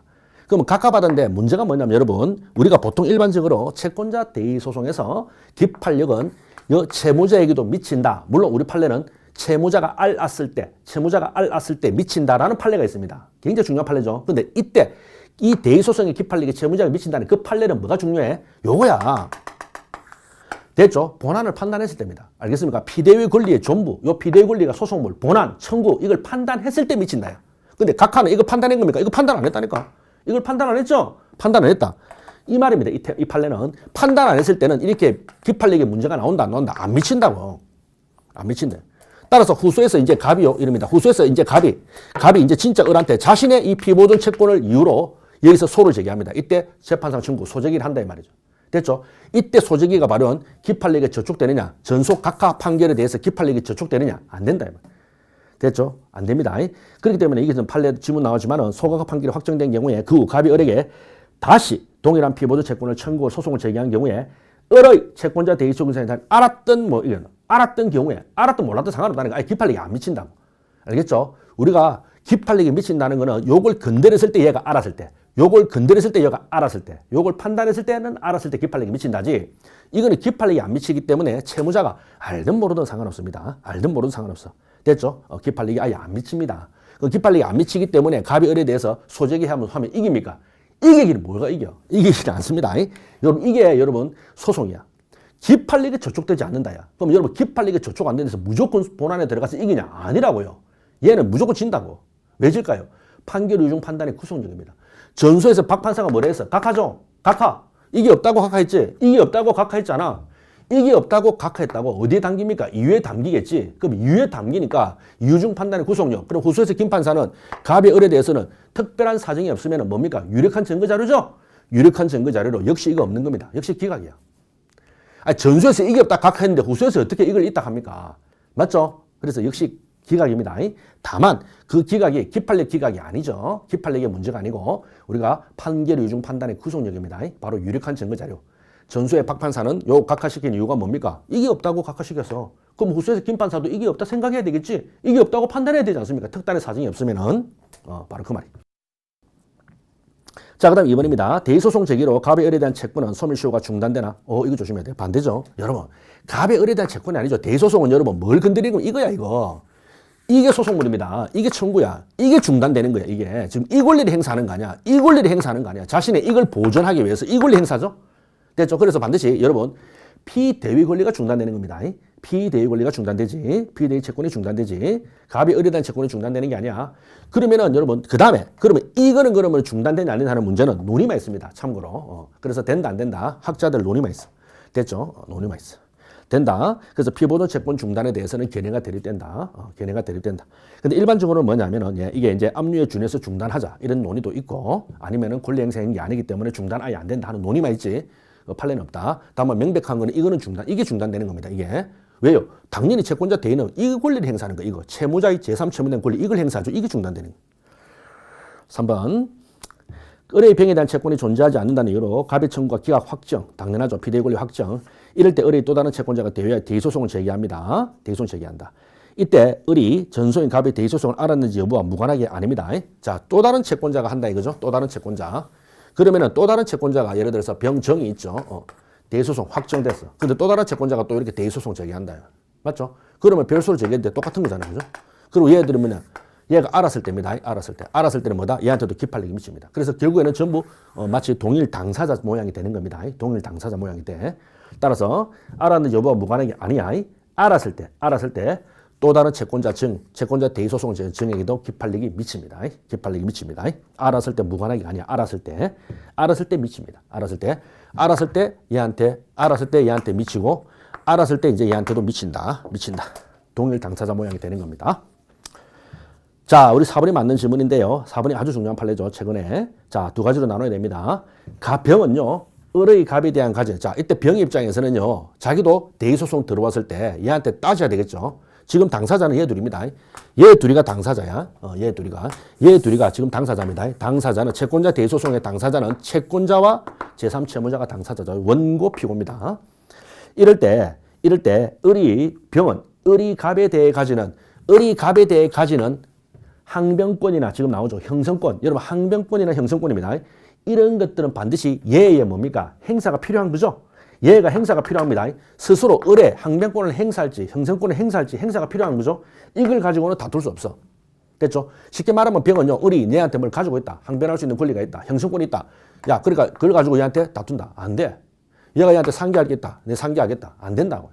안 된다. 따라서 항변권의 형성권은 함부로 얘의 권리를 얘가 행사할 수는 없는 겁니다. 그걸 가지고 다툴 수는 없어. 됐죠? 인정되는지를. 그렇지만 두 번째, 갑의 을에 대한 권리 발생 원인이 애초에 이게 뭡니까? 발생 원인이 아예 무효라는 거나 아니면 얘가 변제를 했다. 끝난 겁니다. 이제 무효라든가 변제는 법률관계가 끝난 거죠. 무효나 변제는요, 이 법률관계가 끝난 겁니다. 이 법률관계가 끝난 걸 가지고 얘는 뭐다? 그건 다툴 수 있어. 됐죠? 그런 걸 주장하여 갑의 을에 대한 권리가 인정되는지 여부를 다투는 건 가능하다. 됐습니까? 간단하죠, 원리가. 얘의 권리 행사가 필요한 항변권이나 형성권 가지고는 얘가 다툴 수 있다 없다? 없지. 따질 수 없는 겁니다. 그렇지만 아예 이 자체가 쫑났어. 법률관계가 끝났거나 무효 또는 변제됐습니다. 법률관계 끝났죠. 이때는 얘가 뭡니까? 야, 너는 갑과 을하고 끝난 관계 아니야. 끝났는데 왜 내한테 따져? 내한테 왜 쳐들어와? 그렇게는 따질 수 있다. 따질 수 있다. 중요합니다. 판례. 자, 그 다음 8번의 부양이죠. 자, 부양 들어갑니다. 부양. 옳은 것은, 자, 부양. 1번 부양 의무자는 1차 부양 의무와 2차 부양 의무가 있죠. 여러분, 1차 부양은 뭡니까? 그렇죠. 이거는요, 콩 한 조각도 나눠 먹어야 됩니다. 1차 부양은 여러분, 이거는 콩 한 조각도 나눠 먹어야 돼. 됐죠? 콩 한 조각. 한마디로 부모와 미성년 자녀라든가 부부간 부양이야. 부부간 부양은요, 콩 한 조각도 나눠 먹어야 돼. 뭐 내게 넘치면 준다. 그거 아니야. 그건 2차 부양이야. 그 밑에 나는 2차 부양. 이거는 뭡니까? 내가 먹고 남아야 주는 겁니다. 내가 먹고 남아야 주는 겁니다. 내가 먹고 남아야 주는 거지. 내가 희생할 필요가 없는 거야. 됐죠? 내 먹을 게 없으면 줄 필요가 없습니다. 내가 먹고 남는 것만 주는 게 2차 부양이야. 됐죠? 그러나 1차 부양은 안 그래. 내가 먹고 남아야가 아니라 같이 굶어야 됩니다. 굶어도 같이 굶어야 되고 먹어도 같이 먹어야 되는 거야. 콩 한 조각도 나눠 먹어야 돼. 딱 요 차이. 자, 이렇습니다. 이럴 때 우리 판례가 어떻게 보냐면 저 밑에 줄에 내려가서 두 번째. 예.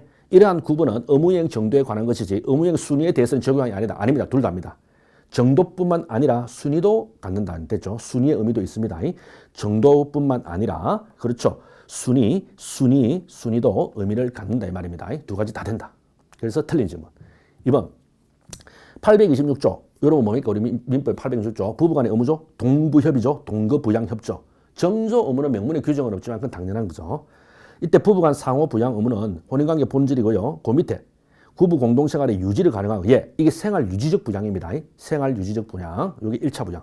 1차 부양이지만 특별한 사정이 없는 한 부양을 받을 자가 부양 의무자에게 부양 의무 이행을 청구하기 이전의 과거의 부양료 지급은 청구할 수 없다. 판례 맞는 질문입니다. 외우셔야 됩니다. 부양 의무자가 이 말입니다. 부양 의무자에게 부양 의무 이행을 청구하기 이전에 과거의 부양료 지급은 청구할 수가 없다 이 말입니다. 한마디로 과거의 부양료 지급 청구는요. 이행하지 않아가 이행 지치에 빠지죠. 이행 지치에 빠진 이후에 그만 지급 청구할 수 있다. 여기 판례 태도입니다. 달라 안 주죠. 그럴 때 이행 청구한다는 거지. 그냥 아무것도 안 한 상태에서 그냥 과거의 부양료를 청구도 안 했는데 그냥 그걸 부양료 지급을 청구. 그건 안 된다 이 말입니다. 지치에 빠진 것만 된다. 지치에 빠진 이후에 그만 지급 청구를 할 수 있다. 아시겠습니까? 3번입니다. 부모가 자녀에 대하여 부양하는 의무는 1차적 부양 의무다. 요거 조심해야 됩니다. 자녀도요 미성년 자녀입니다. 알겠죠? 성년의 자녀는 아니죠. 그거는 저 뒤에 나가지만 그 이항으로 다른 데로 빠지는 거죠. 조문이 다릅니다. 미성년 자녀입니다. 그렇죠? 미성년인 자녀는요 챙겨줘야 됩니다. 엄마가 챙겨줘야 돼. 아빠 엄마가 챙겨줘야 된다. 그 1차 부양입니다. 그러나 성년의 자녀입니다. 이놈 다 큰 놈이잖아. 다 큰 자식은 뭘 그렇게 해? 다 큰 자식은 네가 알아서 하는 겁니다. 그렇죠? 그리고 내가 먹다가 남으면 주는 거지 같이 굶을 필요는 없는 거다. 그래서 성년의 자식 사이에는 2차 부양입니다. 2차 부양. 이게 974조죠. 조문이 더 다른 뒤에 있습니다. 974조. 그래서 부모가 자녀에 대하는 건 1차 부양이 되건 틀린 겁니다. 미성년 자녀입니다. 4. 775조 2항에 따라 가지고 부부 일방이 사망했죠. 자, 조심하십시오. 요거 최근 판례인데 자, 부부 자, 보십시오.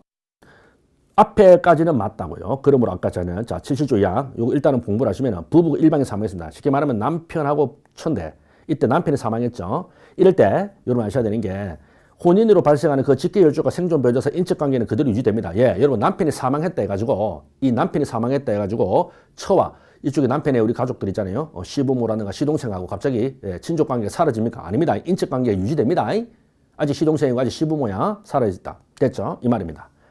그러나 생존 배우자가 이제 재혼을 합니다. 이 처가요. 다른 사람 이제 나도 새 살림을 살아야 되겠다고 재혼을 해가 나가죠. 집에서 나갑니다. 나가면 그때 뭡니까? 이제 끝나는 겁니다. 그때 뭡니까? 비로소 종료되는 겁니다. 생존 배우자가 재혼한 때에 인척관계는 비로소 종료되는 겁니다. 됐죠? 요건 아시다. 자, 그러면서 이제 판례가 나오는데 그러므로 부부인 갑이 사망하더라도 어른 이 말입니다. 남편이 사망하더라도 만약에 어른 처가 재혼하기 전에는 갑의 생모 병 누굴 말하겠습니까?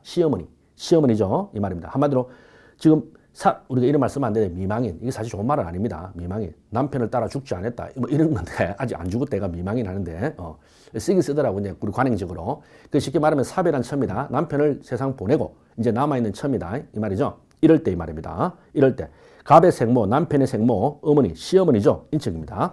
이럴 때 민법 974조 1호 직계혈족 및 배우자 간에 의하여 생계를 같이 하는 여부 관계없이 이게 틀린 거야. 이게 틀렸다고? 질문 잘 만드는데 이게 아니라 이 말입니다. 이제 나눠줍니다. 이제는요 배우자가 아닌 거죠. 남편이 떠났잖아요 세상. 그럼 이제 배우자가 아니야. 이제 배우자가 아니지만은 여전히 뭐다? 그렇죠. 배우자가 아닌 문제이기 때문에 974조 1호에서 말하는 직계혈족 및 그 배우자 간에 들어가지 않아요. 이게 우리 판례야. 타당하죠? 직계혈족 및 배우자가 아니라니까 이제 떠났다니까 혼자 있다고 이제 됐죠? 이 말입니다. 한마디로 뭐냐면 여러분 남편이 죽고 난 뒤에 요겁니다. 결론은 남편이 죽고 난 뒤에 처가 무슨 말이다? 여전히 이 시어머니와 즉 시부모와 한 집에 살면서 생계를 같이 하죠. 밥같이 먹죠. 밥같이 먹는데 생계를 같이 하죠. 이럴 때는 생계를 같이 한다 이 말입니다. 이럴 때는 뭡니까? 생계를 같이 한다. 이럴 때 살아있으면 즉 한마디로 남편이 살아있다. 죄송합니다. 제가 뒷부 결론만 말했는데 두 가지 나왔는데 남편이 살아있으면은 생계를 같이 할 필요가 없습니다. 생계를 같이 할 필요가 없다. 무조건 부양 의무가 있어. 남편이 살아있으면은요 생계를 같이 할 필요가 없습니다. 쉽게 말하면 시어머니가 떨어져 살든 한 집에 살든 그건 당연히 부양 의무가 있다고. 근데 문제는요 남편이 돌아가셨잖아요. 남편이 죽었고 이제 처만 살아있다 합시다. 미망인 처만 살아있다. 그럴 경우는 이제는 생계를 같이 해야 됩니다. 생계를 같이 해야 친척이 되는 생계를 같이 해야 부양 의무가 있다 이 말입니다. 생계를 같이 해. 따라서 이때는 3호로 빠진다. 결론 다시 말합니다. 남편이 살아있을 때는 생계 불문입니다. 부양 의무. 남편이 돌아가시면 뭐죠? 생계를 같이 해야 된다. 생계를 같이 해야, 즉 한 집에 있어야만이 뭡니까? 부양 의무가 인정된다 이 말입니다. 부양 의무가 인정. 그래서 이 지문은 틀린 지문입니다. 최근 판례를 가지고 만드는데 따라서 1호에 의해서 관계없이가 아니라 생계와 관계없이가 아니라 3호에 의해서 생계를 같이 해야 3호에 의해서 생계를 같이 해야 이 말입니다. 생계를 같이 해야. 됐죠? 그래서 재혼하기 전에는 이 말입니다. 재혼하기 전에는 어쨌든 인척관계는 유지되는데 어떻게 된다? 상황이 달라져. 한 집에 살아야만이 부양 의무가 있고 따로 살면은 부양 의무는 없는 겁니다. 됐죠? 따로 살면은 이제 부양 의무가 없다. 이렇게 외우시면 되겠습니다. 딱 맞죠? 남편이 살아있으면. 한마디로 미망인에게 시어머니에 대한 부양 의무가 있느냐 이 말이죠. 있느냐 이 말입니다. 아직 재혼을 하기 전에 재혼하기 전에 있느냐 이 말입니다. 그때는 어떻다? 안 된다 이 말입니다. 요때는 1호가 아니고 3호로 가야 됩니다. 3호로 가서 생계를 같이 하는 경우에만 부양 의무가 있다. 생계를 같이 하는 경우면 부양 의무 있지. 1호가 아닙니다. 1호는 생계하고 상관없거든. 3호가 생계를 같이 해야 되기 때문에 3호가 생계를 같이 하는 겁니다. 3호 생계를 같이 하는 친족. 이 3호에 들어가겠다. 3호. 중요하죠? 자, 9번입니다. 자, 민법상 임대차에 옳지 않은 것은 1번. 건물 소유의 목적으로 토지 임차인이 기상 건물을 등기하기 전에 제3자가 물건을 아니라 물건 취득 등기를 한 때는 여러분 이게 자, 우리 중요한 조문이 622조죠. 622조는 토지 임차인의 대항력인데 여러분 등기 없는 차지권의 대항력입니다. 토지를 임차했는데 건물 등기만 하면은요 제3자에게 대항할 수 있다. 이렇게 멋진 조문을 준 겁니다. 됐죠? 근데 문제는 그 건물을 등기하기 전에 제3자가 토지에 관하여 등기를 먼저 가져갔죠. 이럴 때는 뭡니까? 안 된다. 이때는 임차인이 임대차 효력을 제3자에게 주장할 수는 없는 겁니다. 아시겠습니까? 먼저 해야 돼. 토지 임대차를 하고 건물을 지었죠. 근데 그 건물에 대해서 등기를 했을 때만 뭡니까? 새로 땅 주인에게 뭡니까? 대항할 수 있단 말입니다. 아시겠나요? 예. 자, 622조. 딱 2번입니다. 643조죠. 중요한 조문. 우리 강행 규정, 지상물 매수. 자, 643조가 정하는 건물 소유의 목적으로 토지 임대차에서 임차인이 가지는 지상물 매수 관련하여 그다음 미등기 무허가 건물 아무 상관없습니다. 됐죠? 미등기 종전 토지 임차인으로부터 미등기 무허가 건물 매수하고 점유했다. 아무 상관없습니다. 됐죠? 그냥 지상물 매수 정보 행사할 수 있다. 중요한 판례입니다. 미등기 무허가 아무 상관없습니다. 자, 3번입니다. 임차인이 파산 선고를 받았죠. 이때는 임대차 기간에 약정이 있는 때도 임대인은 임차인의 해지 통고를 할 수 있고 맞죠? 조문입니다. 637조. 1항 2항. 자, 요때 여러분 임차인이 파산 선고를 받을 때는 약정이 있더라도 기간에 약정이 있더라도 해지 통고합니다. 당연히 할 수 있죠. 끝났는데. 그 경우에 임차인에게 계약 해지로 손해배상 청구 이건 안 돼. 됐죠? 요거는 2항이야. 됐죠? 해지는 할 수 있다. 그러나 해지는 할 수 있지만은 손해배상을 청구하는 게 아닙니다. 손해배상은 계약 해지로 손해배상 청구할 수는 없다. 조문. 다음 4번이죠. 임대차 계약에서 적법하게 점유하고 있다. 비용 지출했죠. 이때는 626조 비용상환 청구권, 유익비상환 청구 나옵니다. 임의규정. 그래서 당사자 특약으로 배제 가능하고 대부분의 임대인들은 전부 배제시킵니다. 원상복구 의무로 부과시켜가지고 없는 겁니다. 이럴 때 낙찰로 소유권을 취득한 자에 대해서 별도로 203조의 조심. 여러분 지금 여기 보면 626조 임대차 계약상의 비용상환 청구가 있죠. 근데 203조하고 다릅니다. 이 203조의 비용상환 청구권하고 이거는 구별하셔야 돼요. 이거는 계약상이에요. 계약상. 따라서 임대차 계약이라는 계약상 청구권으로 나누는 거예요. 비용상환 청구권. 따라서 요거는 203조는 점유자 회복자 관계죠. 203조는 점유자 회복자 관계에서 비용상환 청구죠. 같은 비용상환 청구인데 이거 비용상환 청구는 점유자 회복자는 뭐죠? 이거는 계약 관계가 없을 때입니다. 이게 중요하죠? 이거 계약 관계가 없을 때. 그래서 203조는 계약 관계가 없을 때 203조에서 비용상환 청구가 나오고 이와 같이 626조 임대차 계약상의 비용상환 청구는 626조에서 나오는 겁니다. 따라서 203조 양의 유익비상환 청구를 할 수 있다 없다? 없습니다. 알겠습니까? 203조는 계약 관계가 없을 때야. 그러나 지금 626조처럼 계약 관계가 있을 때는 그 계약 관계, 계약법에 따라서 비용상환 청구를 해야 되는 겁니다. 10번. 자, 손해배상에 관해서 옳지 않은 것은 자, 1번. 불법 행위된 채권자, 피해자에게 손해를 생기게 하는 동시에 이익을 가져주죠. 이게 뭡니까? 손익상계죠. 손익상계. 이때 손익상계. 과실상계하고 손익상계해야 되죠. 이런 것들. 상당한 관계 요하는 거 아니다. 아니죠. 손해배상계, 즉 손해배상의 범위에는 항상 상당 관계를 필요로 하는 겁니다. 다음 2번. 의사가 설명을 위반한 채 수술했죠. 이때 자기결정은 침해다. 위자료만 줍니다. 근데 그게 아니라 모든 손해를 배상을 청구하다. 그럴 때는 설명 의무 위반만 가지고 당연히 설명 의무를 위반했다. 그것만 입증하면 안 되고요.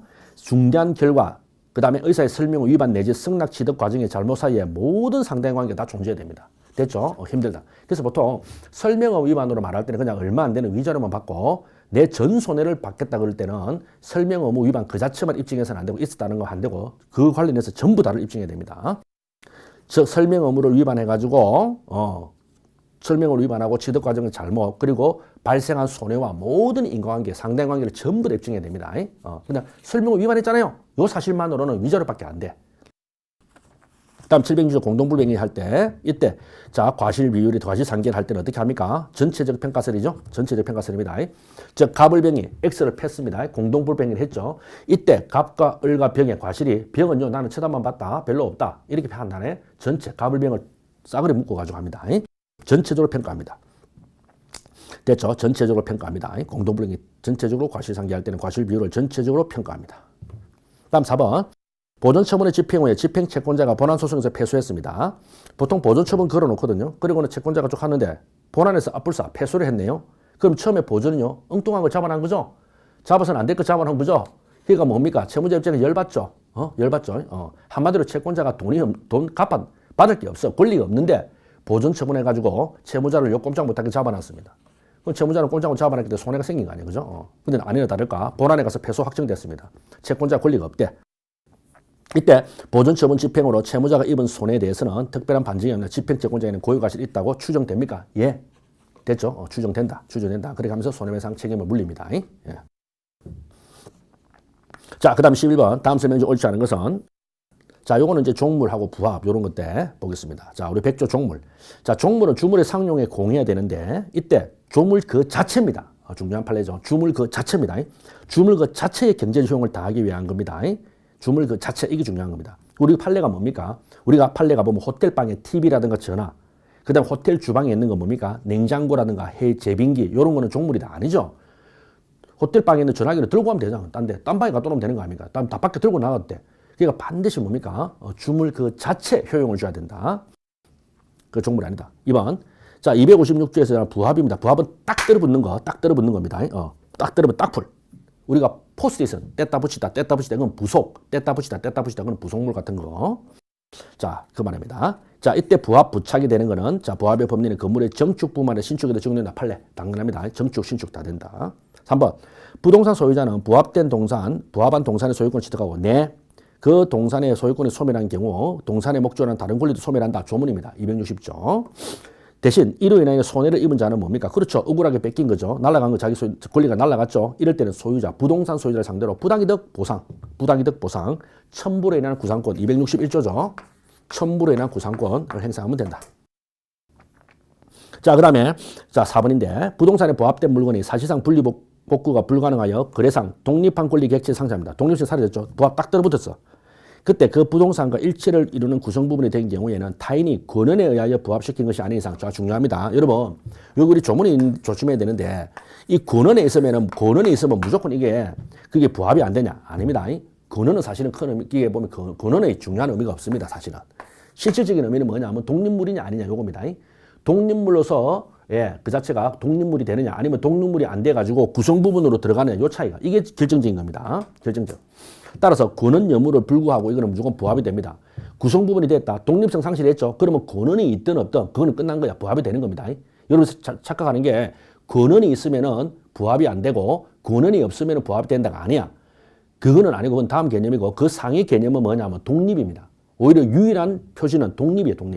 독립물이 될 때는 부합이 안 되고요. 독립물이 안 되면 무조건 그건 부합이 되는 거예요. 알겠습니까? 그래서 이게 중요하다. 따라서 권한에 부합시킨 게 아닌 이상이 아니라 알겠습니까? 그 말입니다. 따라서 독립성이 없어서 부동산 구성 부분이 된 때에는 권한하고 상관없습니다. 무조건 부합이 돼서 부동산 소유자에게 그대로 소유권이 기속돼 버립니다. 그리고는 뭡니까? 그렇죠. 아까 말했지만 보상의 문제만 나옵니다. 부당이득, 해가 첨부로 인한 구상권, 보상 문제만 나온다. 부당이득, 보상만 나오는 겁니다. 됐나요? 이게 중요합니다. 여러분 참고로 하면 건물은 절대 부합 안 됩니다. 왜? 독립물이잖아. 독립물이기 때문에 건물은 아무리 권한이 있다. 내가 권한을 가지고 했다. 권한이 없이 지었다. 권한이 없이 건물 올렸다. 그게 부합이 된다? 안 된다고요. 그 독립물이기 때문에 권한하고 상관없어. 독립물이면 무조건 부합 안 돼. 자, 중요한 상계죠. 상계에 대해서 옳지 않은 것은 1번 부진전 연대 채무. 1번, 2번은 우리가 같은 전원합의체 판례죠. 자, 부지연 연대 채무도 절대요가 있다. 상계에서. 맞죠? 상계 절대요. 옛날에 변대공상 쓸 때 상계가 애매했는데 이제 판례가 명시로 상계도 있다 한 겁니다. 그건 당연하죠. 다음 2번입니다. 예, 상계 계약을 체결한 경우도 마찬가지고 다른 부지연 연대 채무자의 존재를 알았는지 상호되지 않는다. 그래서 1번, 2번은 맞는 지문이고 동일 판례입니다. 자, 우리 3번이 중요한데 고의불법행위 여러분 496, 78 맞죠? 우리 상계금지 사유가 나오죠. 상계금지. 고의불법행위 수동채권으로 상계금지, 지급금지, 채권, 주동채권, 지급금지, 상계금지, 압류금지, 상계금지 못하는 거 딱 또 나오죠. 세 가지. 이때 요겁니다. 496조. 이때 고의불법행위 손해배상채권으로 수동채권으로 상계 허용되지 않는다. 조문입니다. 근데 그 자동채권이 동시에 행해진 싸움입니다. 여러분 싸움. 싸움은 쌍방이죠. 쌍방고의죠. 싸움. 자, 이때도 되느냐? 쌍방고의도 적용되냐? 예. 그래서 여러분 안 되는 거 하나만 딱 알면 됩니다. 중과 실만 안 된다. 판례. 요거만 알면 돼. 중과 실만 안 돼. 그래서 쌍방고의 요 싸움 하는 거. 싸움. 서로 치고받고 하는 거 싸움. 도 적용되고 상계금지. 그리고 중과 실은 안 되고요. 여러분도 피용자의 고의불법행위 사용자 책임에도 적용되냐? 예. 또 하나 있는 게 뭡니까? 그렇죠. 고의불법행위를 했는데 그 원인으로 부당이득 반환 채권은 수동채권도 역시 뭡니까? 상계금지. 여기 들어갑니다. 상계 안 된다. 그래서 여러분 간단해. 우리 판례가 여기에 적용되지 않는 거 상계금지가 아니고 상계할 수 있는 건 뭐다? 중과실입니다. 왜? 조문이 고의니까. 고의와 중과실은 판례가 엄격하게 구별합니다. 고의와 중과실은 달라. 그래서 중과실의 경우에만 적용 안 된다. 요거 하나만 알면 돼. 예. 다음 4번입니다.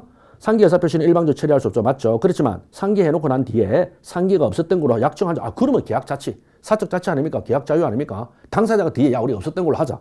하고 하는 거야. 상계가 없은 약정. 그거 당연히 유효합니다. 단 제3자에게 손해를 미치지 않는 한. 맞죠? 당사자끼리 합의를 해가 제3자 손해를 주면 안 되지. 다음 13번 756조 사용자 책임을 옳지 않은 것은 자 1번 지문입니다.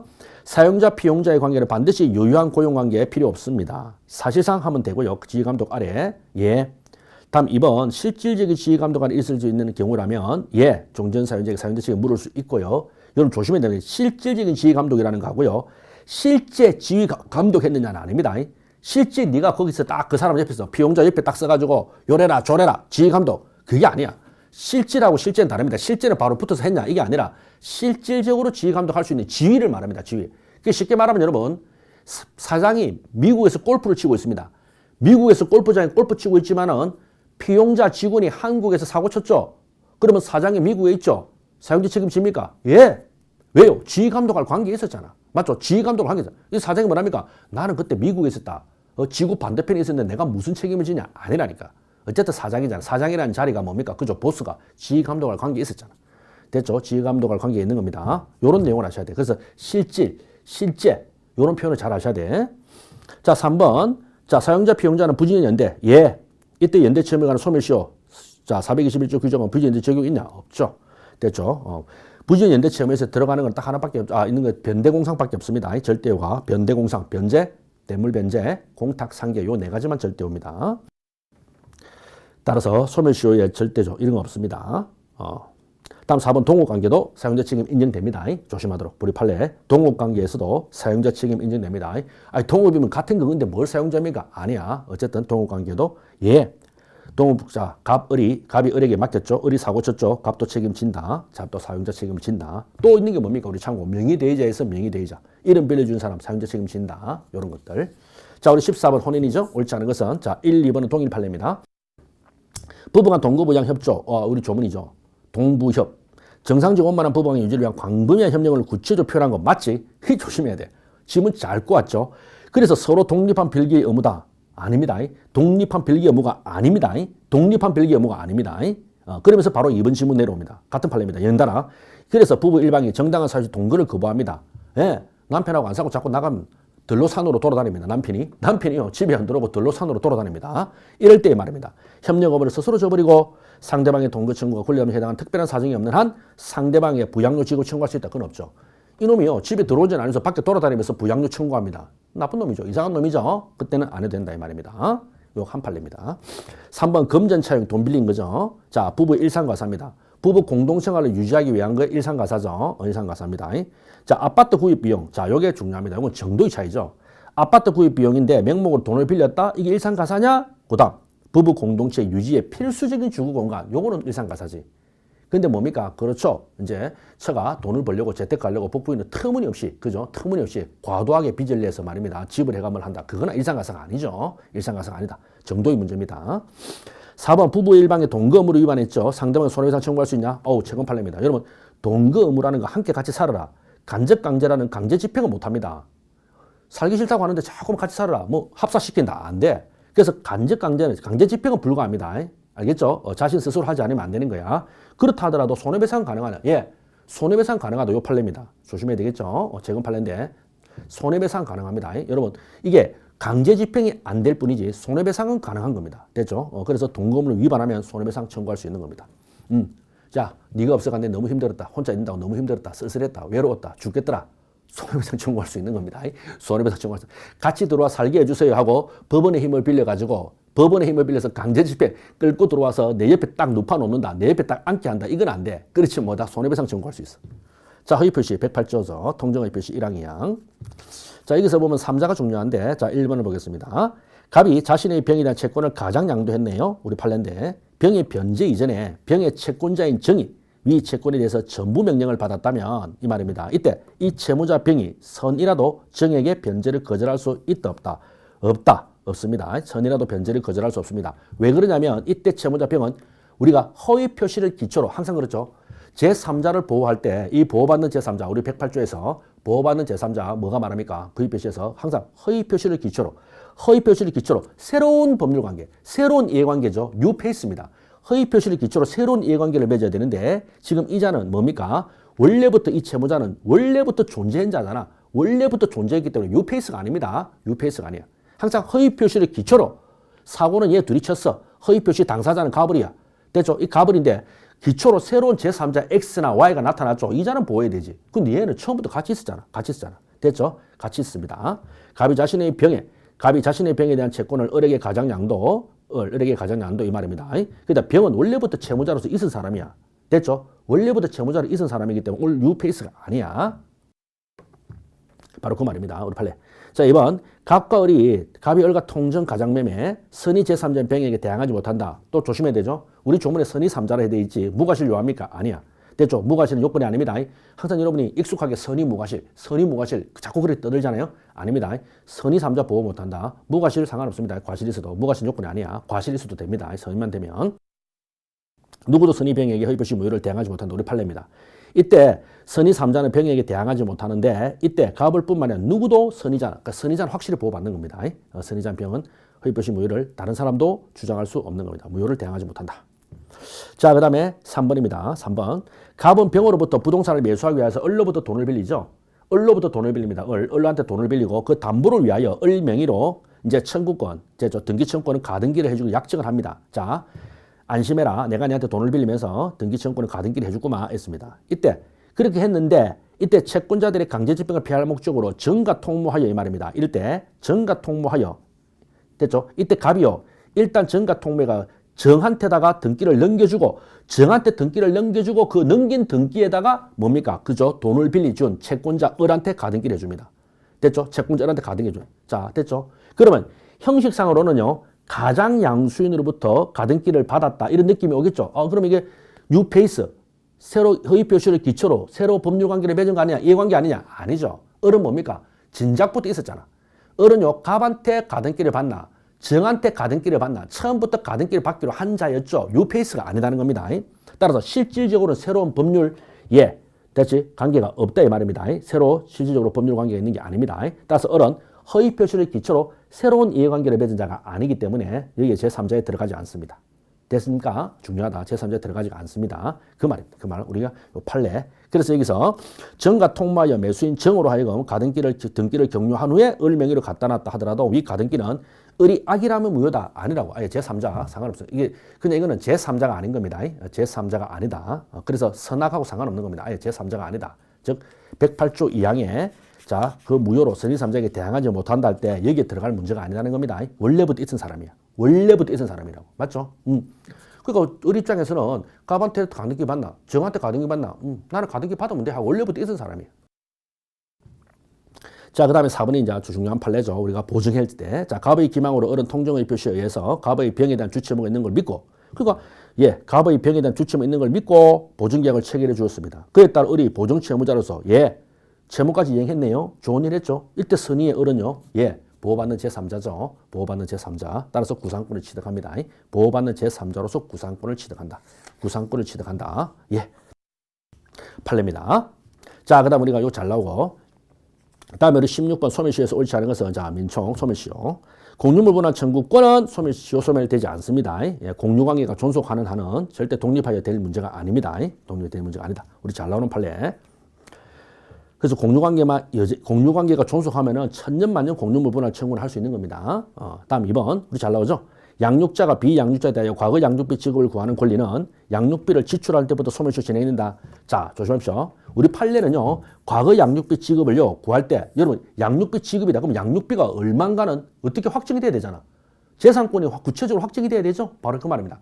구체적 권리가 돼야만이 여러분 이게 구체적 권리가 돼야만이 법적인 보호를 받는 겁니다. 막연하게 추상적인 권리는 법적인 보호를 받을 수가 없는 겁니다. 그 말이에요. 따라서 구체적인 권리가 되기 전에 과거의 양육비가 얼마 나갔다 하는 거는 여러분 애초부터 보호받는 재산권이 아니야. 따라서 재산권이 아니기 때문에 권리가 아니기 때문에 소멸시효 진행 여지가 없다 이 말입니다. 알겠죠? 그럼 어떻게 합니까? 당사자가 협의를 했거나 아니면 가정부분이 심판했죠. 그러니까 당사자 협의로 가정부분 심판해가지고 구체적 권리가 정해져야만이 되는 거지 그런 권리가 정해지지 않고 막연히 나는 받을 수 있을 거야 하는 막연히 추상적 권리는 법적으로 보호를 받지 못한다 이 말입니다. 자, 중요한 판례죠. 따라서 비양육자에 대해 과거 양육비 지급을 구하는 권리는 양육비를 지출한 때부터 아니라고요. 지출한 때부터 소멸시효가 진행되는 게 아니라 구체적인 권리가 돼야만이 법적으로 보호받고 그리고 법적으로 보호받는 구체적 권리가 돼야만이 행사를 할 수 있고 행사를 할 수 있을 때 소멸시효가 진행되는 거 아닙니까? 그건 애초에 권리가 아니라고요. 구체적 권리가 애초부터 생성되지도 않았다 이 말이에요. 아시겠습니까? 한마디로 태아야. 전부 노출돼야 인간이 되는 거죠. 사람이 되는 거, 권리 능자가 되는 거죠. 애초에 태아입니다. 태아는 사람이 아니야. 태아는 사람이 아니기 때문에 사람의 문제로서 논할 문제는 아니라는 겁니다. 자, 3번 본래 소멸시효 기산, 당사자 주장하는 기산일. 기산일은 뭡니까? 그렇죠. 주요 사실이죠. 소멸시효의 기산일 조심하자. 소멸시효의 기산일은 주요 사실로서 변론주의가 적용. 그러나 우리 판례 취득시효의 기산일은 뭡니까? 주요 사실이 아니고 간접 사실. 따라서 변론주의가 적용 안 된다. 꼭 아셔야 돼. 여러분 기산일은 무조건 주요 사실. 그러면 안 됩니다. 소멸시효 기산일과 취득시효 기산일은 달라. 맞죠? 우리 법에도 그렇잖아. 권리 행사할 때부터 소멸시효는 법의 규정 자체부터 권리를 행사할 때부터 나타나 있잖아. 따라서 주요 사실이야. 근데 취득시효는 그런 게 아니잖아요. 우리 조문을 보면 그죠? 타인 부동산은 그죠? 소유여사로 소유여사로 아닙니까? 그죠? 평온 공연하게 뭡니까? 20년간 한번 등기증후 생긴다. 기산일이 없단 말이에요. 거기는 조문에. 요건 사실이 아니다 이 말이에요.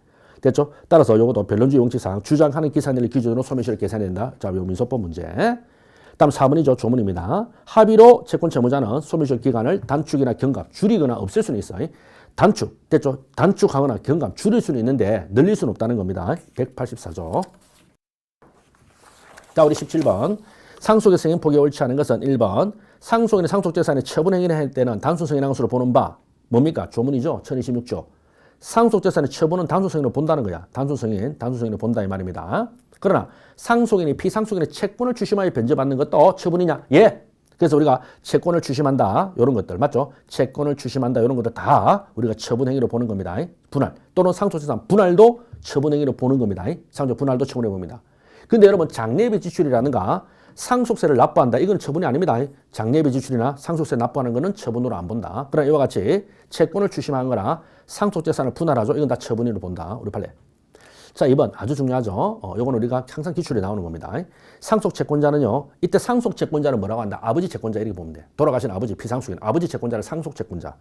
상속재산에 관하여 한정승인자로부터 건재당권을 취득한 이게 중요한 겁니다. 자, 아들. 됐죠? 상속재산에 관하여 물려받은 재산에 관하여 한정승인자 아들이죠. 이 아들이 한정승인 해놓고는 건재당권을 취득한 한정승인자의 고유채권자 아들 채권자야. 즉 상속채권자는 아버지 채권자고 상속 한정승인자의 고유채권자는 아들 채권자야. 그러면 아버지 채권자 아들 채권자 간에 이해상반 충돌이 생기는 거 아니야. 이 재산 가지고 누가 이걸 가지고 먼저 먹느냐는 겁니다. 이 말이야. 이럴 때 그 건재당권에 대한 배당 절차에서 한정승인의 사유만으로는 우선적 지위를 주장할 수 없다. 아주 중요해. 여러분 아버지 채권자는요. 아들이 한정승인이기 때문에 이렇게 생각할 수 상식적으로 어쨌든 그건 아버지 재산이잖아. 아버지 거잖아. 그럼 아버지 거기 때문에 어쨌든 아버지의 채권자가 먼저 먹어야지 이렇게 생각할 수 있죠. 근데 우리 판례는 그렇게 안 봤다고. 우리 판례는요, 그냥 민법 일반 원칙대로 갑니다. 일반 원칙대로 가가지고 이때 아버지 채권자냐 아들 채권자냐 이래 하더라도 한정 승인을 한 아들이 그 아들 채권자한테 어떻게 한다? 건재당권을 설정시켜 줍니다. 건재당권을 설정시켜주는 취득한 한정 승인자 고유 채권자에 대해는 일단 요 아들 채권자가 우선하는 겁니다. 왜요? 이 건재당권에 담보물권 가진 자가 먼저 가져가는 거 아니야? 담보물권 가진 자가 우선 변제권이 있지 않습니까? 그래 먼저 가져간다 이 말이에요. 알겠습니까? 약간 상식하고 좀 안 맞을 것 같아도 우리 판례는 그렇게 본 겁니다. 우리 판례는 여러 가지 법리를 가지고 이야기를 하면서 조문을 가지고 이야기를 하는데 결론은 그래. 결론은 그렇습니다. 결론은 그래서 상속채권자와 한정승인자의 고유채권자 간에 어떤 일이 생긴다? 한정승인자의 고유채권자 아들 채권자가 아들한테부터 건재당권을 취득했죠. 그렇다면 뭐다? 이 상속재산에 관해서는 이 아들 채권자가 먼저 가져간다 이 말. 됐죠? 먼저 가져간다 이 말입니다. 이때 법원에서는 아버지 채권자들은 아니 아들 이놈이 한정승인했기 때문에 어쨌든 그건 아버지 재산이고 우리가 먼저 가져야 되지 않느냐? 아니다. 민법 일반 원칙에 따라 가지고 즉 반보 물건이 있으면은 우선 변제권을 가져가는 게 맞다 이랬습니다. 그러나 조심해야 됩니다. 요 뒤에 최근에 2016년 판례입니다. 제가 최근 기출문제합니다 해석을 드렸는데 마무리 정리할 때는 최근에 2016년 판례에서는 우리 분명히 밝힙니다. 이때는요 일반 채권자입니다. 한정승인자의 채권자가 여기 저당권을 가진 게 아니라 아들한테 저당권을 받은 게 아니라 아들 채권자 그냥 일반 채권자의 경우에는 이때는 상속채권자 우선한다. 우리 판례입니다. 그때는 상속채권자 우선해. 근데 이 옛날 그 이전의 판례는 지금 요 지문에 있는 2번 지문의 판례는 뭐다? 2010년 판례는 전원합의체에서 뭐라고 했냐면은 한정승인자의 고유 채권자, 즉 아들 채권자입니다. 아들의 채권자가 건재당권이라는 담보물권을 갖고 있죠. 그럴 경우에는 아버지 채권자보다는 우선권을 갖습니다. 아버지 채권자보다는 우선적 지위를 갖는다. 자, 3번. 상속 포기한 자는 개시 때부터 상속인이 아니다. 이게 뭡니까? 포기의 소고표죠. 처음부터 상속인이 아닌 겁니다. 그래서 쭉 내려가서 비상속인의 배우자와 자녀 중 자녀 전부가 상속 포기하면 배우자와 비상속인의 손자녀 또는 직계존속이 공동으로 상속이 되며 그 다음에 비상속인의 손자녀 직계존속이 존재하지 않으면 배우자가 단독으로 된다. 한마디로 상속 포기를 한 자에서 그 자는 지우면 됩니다. 그래서 보통 여러분 집안에 어르신이 돌아가시면은 상태가 좀 안 좋다 재산 상태가 그러면은 전부 상속 포기를 하는데 조심해야 될 게 이때는 전부 상속 포기 다 해야 됩니다. 전부 안 그러면은 밑으로 다 내려간다 상속 포기 하면 그러니까 아버지가 상속 포기했죠. 그럼 아들이야. 그러니까 할아버지 돌아가시는데 아버지만 상속 포기하죠. 그럼 아들이 상속인이 돼가지고 전부 채무를 땄습니다. 그래서 아버지는 상속 포기하면서 아들, 손자 이렇게 전부 다 데리고 가서 상속 포기해야 돼. 됐죠? 그래서 보통 상속 포기보다는 그냥 한정승인을 많이 합니다. 한정승인. 그냥 물려받은 재산 가지고 뭡니까? 그냥 빚잔치 하고 끝냅니다. 물려받은 재산 가지고 빚잔치 이렇게 한정승인을 주로 많이 합니다. 자, 그 다음에 우리 4번도 우리 가죠. 4번. 우리 판례입니다. 특별 안정승인에 관한 게 1019조의 사망이 있습니다. 이 기간이 안날로부터 3월인데 이 제척기간 맞아. 한마디로 상속 채무가 받았는데 배보다 배꼽이 더 커. 됐죠? 그래서 상속 재산은 훨씬 초과하죠. 근데 그걸 모르고요. 그대로 없이 그냥 단수 승인했습니다. 사실 존재 사실 없이 그냥 상속 개시 승인했다 이 말이죠. 이럴 경우에 어떻게 할 것이냐 이 말이죠. 이럴 경우에는 봐줘야 되겠죠. 모르고 했기 때문에 봐준다 이 말입니다. 그때 알날로부터 3월 내에 한정승인이 다시 가능한데 한정승인이 다시 가능합니다. 한정승인이 다시 가능한데 물론 중과실이 없어요. 중과실 없이 한데 문제는 우리 판례가 그 기간 이 3월을요 제척기간이 그 기간을 지난 후에도 당사자가 책임질 수 없는 사유로 기간을 준수하지 못했다. 물론 뭐가 생각납니까? 추후 보완될 수 있느냐? 안 돼. 이때 추후에 보완되냐? 안 됩니다. 끝나는 겁니다. 끝난다 이 말입니다. 추후 보완 안 된다가 판례입니다. 추후 보완 안 돼. 18번 대리에 관한 옳은 것은 자 1번 135조 1항 저 묵분 대리 상대방에 대한 책임이죠. 이럴 경우 무과실 책임이다. 네, 무과실 책임입니다. 2번 맞는 질문. 무권리자가 타인의 권리를 처분했죠. 이때 무권리자 처분이 쭉 나가지고 추인하더라도 소급하여 권리자에 기속되는 거 아니다. 아닙니다. 무권리자 추인도 묵분 대리인 추인의 소급표를 준용하는 겁니다. 유추 적용합니다. 그래서 134 됐죠. 무권리자 처분에 대한 묵건대리 추인의 법리가 적용됩니다. 그래서 우리가 묵건대리가 소급표가 있죠. 추인의 소급표. 따라서 무권리자도 그래서 소급하여 권리자에게 기속된다. 같은 맥락. 다음 3번 그래서 틀렸고 3번 대리권 없는 자가 한 계약은 추인이 있을 때까지 상대방은 본인이나 대리인에게 처리할 수 있고 맞아. 이는 계약 당시에 상대방의 대리권 없음을 안 때는 안 돼. 됐죠? 조문입니다. 상대방의 처리권. 안 때는 안 됩니다. 알 때는 처리가 불가죠. 나쁜 놈이잖아. 처음부터 잘못 대리권 없는다. 그리고 알아놓고 나중에 처리가 안 됩니다. 처리 불가. 자, 4번도 여러분 참 조문이 애매하죠. 자, 대리는요, 보존행위, 이용행위, 계량행위를 할 수 있어. 이때 뭐다? 빠진 게 권한을 정하지 않았을 때, 여기 빠진 건 조문이 대리권의 범위 118조. 우리 대리권의 범위가 118조인데 그 앞에 이게 빠진 거야. 권한을, 범위를 정하지 않았을 때입니다. 즉, 권한을 정하지 아니한 대리인은 이 말이야. 그러니까 대리인이요, 보존행위, 그다음 쭉 해가지고 이것만 할 수 있냐? 아니죠. 권한이 없을 때만, 권한을 정하지 않았을 때만 이렇게 한다는 겁니다. 권한을 정하지 아니한 대리인은, 우리 조문이, 권한을 정하지 아니한 대리인은 보존행위, 이용행위, 계량행위, 됐죠? 보이게만 한다 이 말입니다. 보이게. 됐죠? 권한을 정하지 아니한, 이게 빠졌다, 이게 틀린 겁니다. 권한을 정하지 아니한. 자, 우리 19번 법률행위 무효 취소. 자, 민총. 여기서 문제 중에 이렇게 또 나왔죠. 무효 취소. 자, 1번 우리 조문인데, 법률행위 일부분이 무효면은 전부 무효입니다. 여러분, 전부로 무효를 한다. 이게 137조죠. 나머지 부분 무효가 되지 않는 게 아니야. 원칙은요, 일부 무효는 전부 무효다. 2번, 무효인 법률행위가 다른 법률의 요건을 구비하면 효력을 가진다? 조심해야 돼. 다른 법률 요건을 구비하면 무조건 가지는 게 아니라 무효행위 전환입니다. 138조. 추가가 필요하죠. 우리 조문에 뭐랬습니까? 당사자가 무효를 알았더라면 뭡니까? 다른 법률행위를 할 것을 의욕해야 됩니다.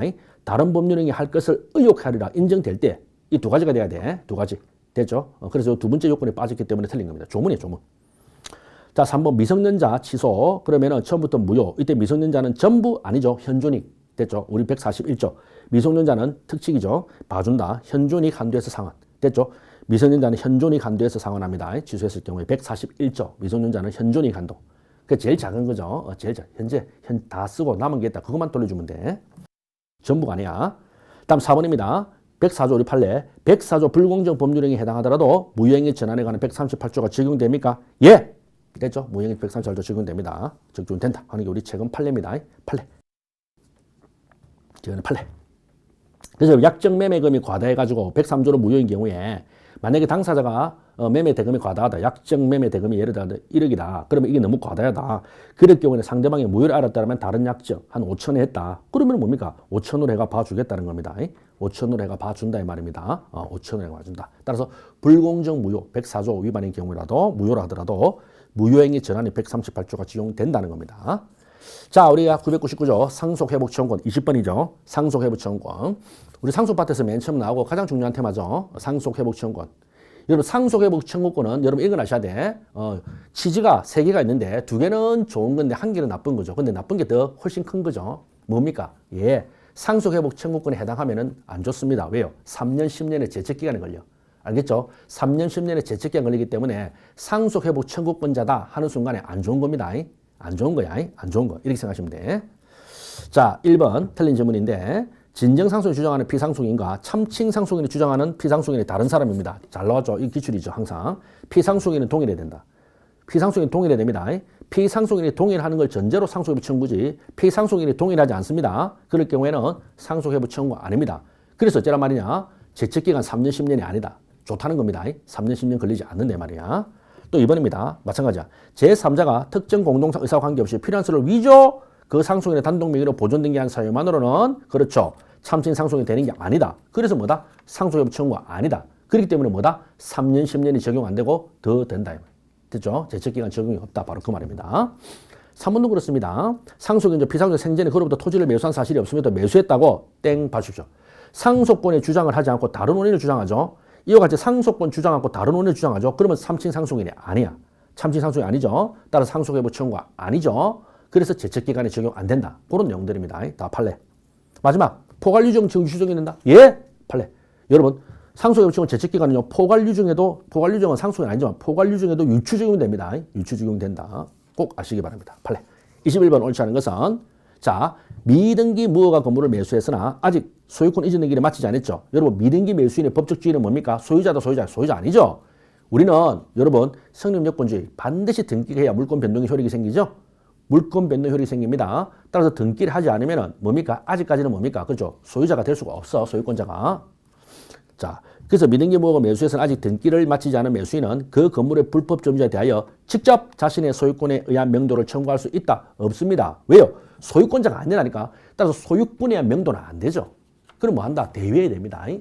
대위. 자신이 어쨌든 간에 이 매도인으로부터 뭐가 있습니까? 그렇죠. 이전 등기 청구권이라는 피보존 채권이 있죠. 그러면 소유자는 뭡니까? 불법 점유자한테 뭡니까? 명도 채용권가 있죠. 따라서 피대위 권리 명도 채용권을 대위 행사하는 겁니다. 대위 행사할 수 있지 직접 안 된다는 겁니다. 직접. 왜? 소유자가 아니야.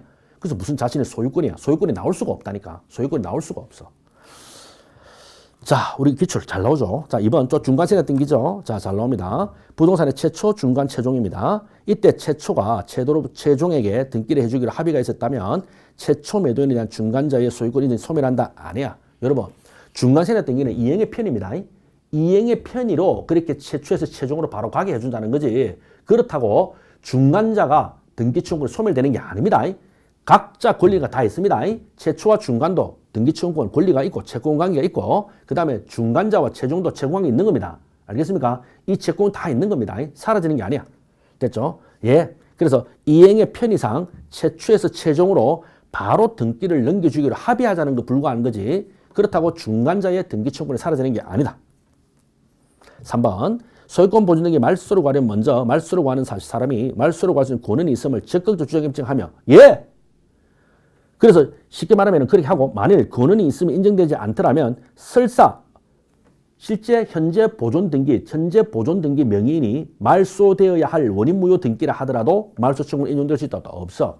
쉽게 말하면 권리자가 의무자한테 해야만이 되는 건데 의무자가 별로 의무를 갖고 있다 하더라도 권리자가 권리가 아니면 권리자가 권리가 가지기 없으면은 기각입니다. 인정될 수가 없다. 아시겠습니까? 상식 아니야. 기각이야. 기각.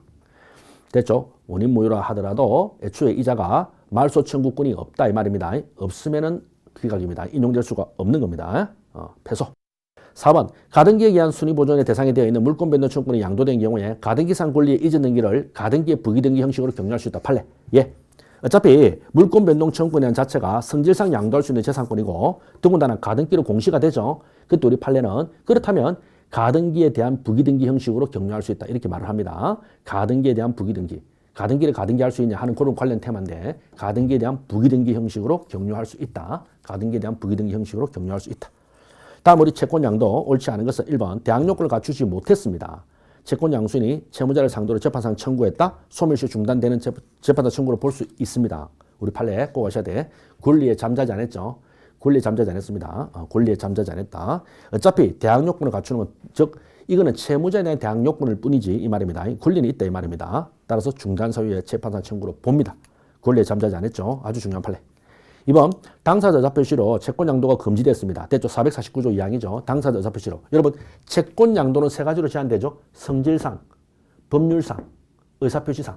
됐죠? 성질상 제한되는 게 여러분 가장 중요한 판례가 뭡니까? 매매 계약에 의한 소유권 이전 등기 채권이죠. 이런 것들. 됐죠? 의사표시로는 449조 2항. 근데 우리 조문에 뭐라고 나왔냐면은 선의 3자에게 대항 못한대. 선의 3자. 근데 중과실도 우리가 악의로 취급한다가 판례입니다. 따라서 악의하고 중과실이 있는 경우에는 대항할 수가 있다. 판례죠. 악의하고 중과실이 있으면 대항할 수가 있다. 조심해야 됩니다. 중과실 가져도 보호 안 됩니다.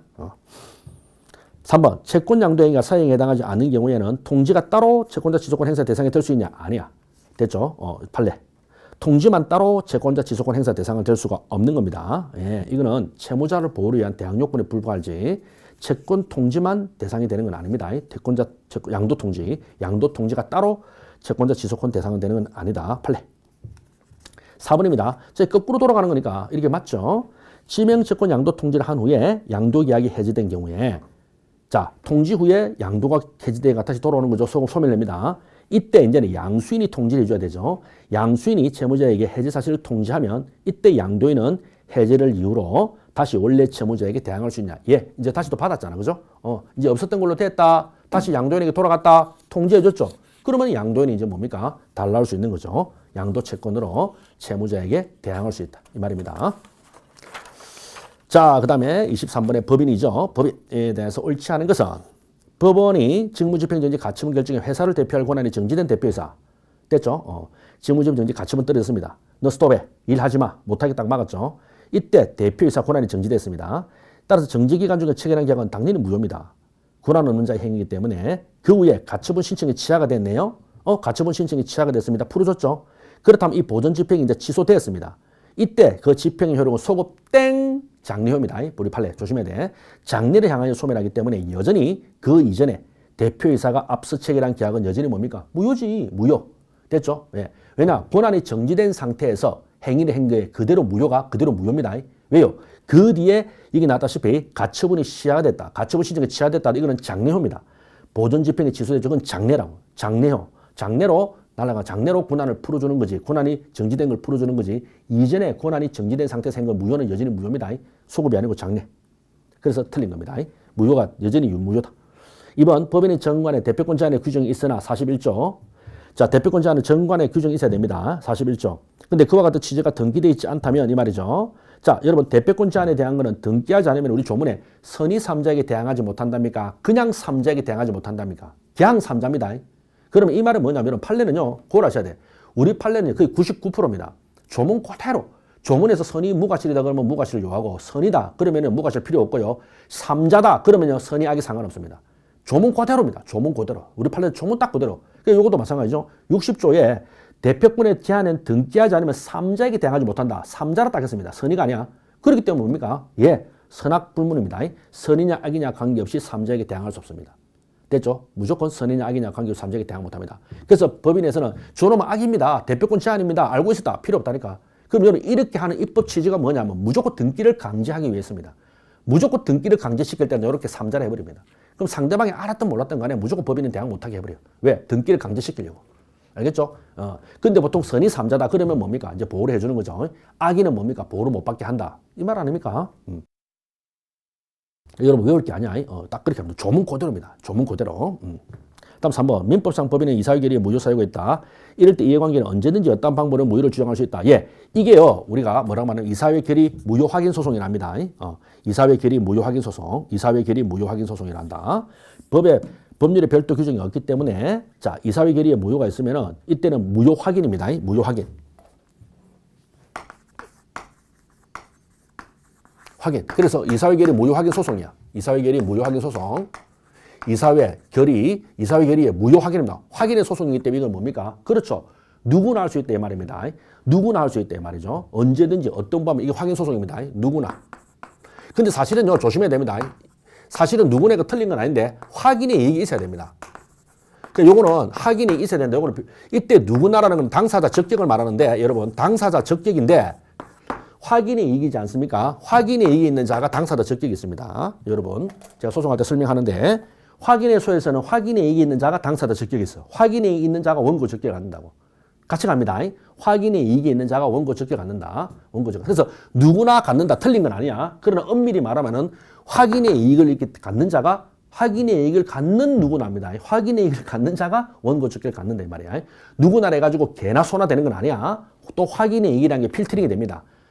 누구나가 틀린 건 아니지만 별도로 확인의 이익을 갖는 자가 된다. 그런 이 지문은 맞는 겁니다. 언제든지 예. 제소기간 제한이 없습니다. 제소기간 제한이 없기 때문에 언제든지 어떤 방법이든지 무효를 주장할 수 있다. 이 말이 예, 이사회 결의 무효 확인 소송을 하라 이 말입니다. 자, 4번입니다. 재단법인의 기본재산 변경은 재단의 정관의 변경을 처리하기 때문에 당연하죠. 정관에 보면은 재산을 나타나기 때문에 재산 상태를 따라서 재단법인의 기본재산의 변경은 정관을 변경하는 겁니다. 왜? 정관의 재산을 나타내기 때문에 주무관청 허가를 받아야 되는데 이때 기존의 기본 재산을 처분하는 경우는 물론 새로이 편입도 된다. 예, 어쨌든 변경이잖아. 맞죠? 따라서 우리 재단에 현재 300억이다. 여기서 처분을 100억을 한다. 허가 받아야 되죠? 근데 새로 또 200억이 들어옵니다. 300억에서 200억이 500억이 된다. 들어오죠? 그것도 변경 아니야. 우리 재산이 늘어난다. 다 허가가 있어야 됩니다. 됐죠? 24번. 소멸시효 중단에 옳지 않은 것은 소멸시효. 소멸시효가 이번에 두 문제가 나왔죠. 소멸시효가 두 문제. 앞부분 소멸시효가 있고 또 중단이 또 나오고 일반적으로. 자, 1번. 채무자 겸 저당권 설정자 원고. 피담보 채무의 부존재 소멸의 이유로 제기한 저당권 말소 등기 청구 소송하죠. 당연히 채무자는 돈 다 갚았으니까 저당권 풀어줘. 이때 채권자 겸 저당권자가 피고 청구가 판결을 구하면서 아니야. 피담보 채권의 존재 남았어. 돈이 더 남았다니까? 라고 말할 때 피담보 채권에 관해는 소멸시 중단 효력이 생기냐? 예. 이게 뭐죠? 응소. 자, 응소와 시효 중단이죠. 응소. 근데 여러분 응소할 때 재파산 청구에 해당하여 시효 중단을 줄 것인가 하는 우리 판례가 굉장히 중요한데 첫 번째 반드시 채무자가 해야 됩니다. 채무자가 소제기를 해야 됩니다. 채무자에 대한 응소지 여러분 물상보증인이라든가 채무자의 외의자가 한다. 그건 아니랬죠? 반드시 채무자의 소제기에 채권자가 응소해야 됩니다.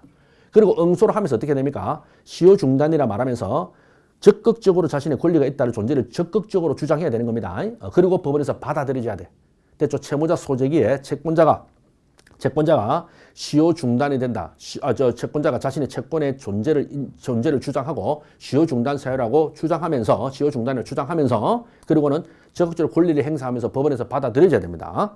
이게 우리 판례 응수와 시효 중단. 다음 2번이죠. 채권자 신청에 따라 가지고 경매 개시 결정에 따라 현대채무자 1인의 소유 부동산이 압류된 경우에 압류에 의한 시효 중단의 효력은 다른 연대조에 미칩니까? 미치지 않죠. 됐죠? 이때 경매 개시 결정이 압류인데 압류에 대한 시효 중단 효력은 다른 연대채무자에게는 미치냐? 미치지 않습니다. 미치지 않는다. 됐죠? 경매 개시 결정에 따라 연대채무자 1인에게 압류된 경우에는 다른 사람에게도 미칩니까? 아니다. 아니다 이 말입니다. 아니다. 효력은 다른 미치지 않는다. 그러면 미치지 않으면 아무 효과가 없냐? 그건 아니야. 우리 판례는 다만 최고로서 효력은 있습니다. 됐죠? 됐죠? 최고. 바로 연대채무자 1인에 대한 부동산에 압류됐다 해가지고 즉 연대채무자 갑의 부동산에 압류했다 해가지고 을에 대해서도 바로 시효 중단이 되냐? 그건 아니라고. 압류 시효 중단 효과를 압류하는 것은 절대가 없지 않잖아요. 압류는 절대가 없습니다. 없다 이 말이야. 상대호라고. 됐죠? 다른 연대채무자에 미치지 않는다고. 그러면 정말 아무리 효과가 없는가? 그건 아니야. 최고로서 효력은 최고 이 말입니다. 최고. 따라서 최고의 효력은 있기 때문에 채권자는요, 뭐 한다? 최고기 때문에, 그죠? 센 걸 해야 되죠? 언제, 어떻게 한다? 센 거, 6월 내. 채권자는 6월 내에 센 걸 하면 됩니다. 6월 내에 다른 연대채무자를 상대로 재판상 청구하면 뭐다? 그러면은 시효가 중단됩니다.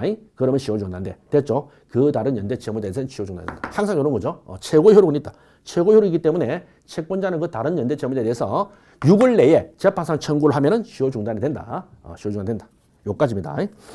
자, 3번. 확정 판결의 채권의 실현을 위해서 채권자의 채무자의 제3채무자의 채권에 관해 압류 및 주시 명령을 받아 그 결정이 제3채무자에 송달되었다면 거기에는 소멸시효 중단 사유 최고의 효력을 인정해야 된다? 예.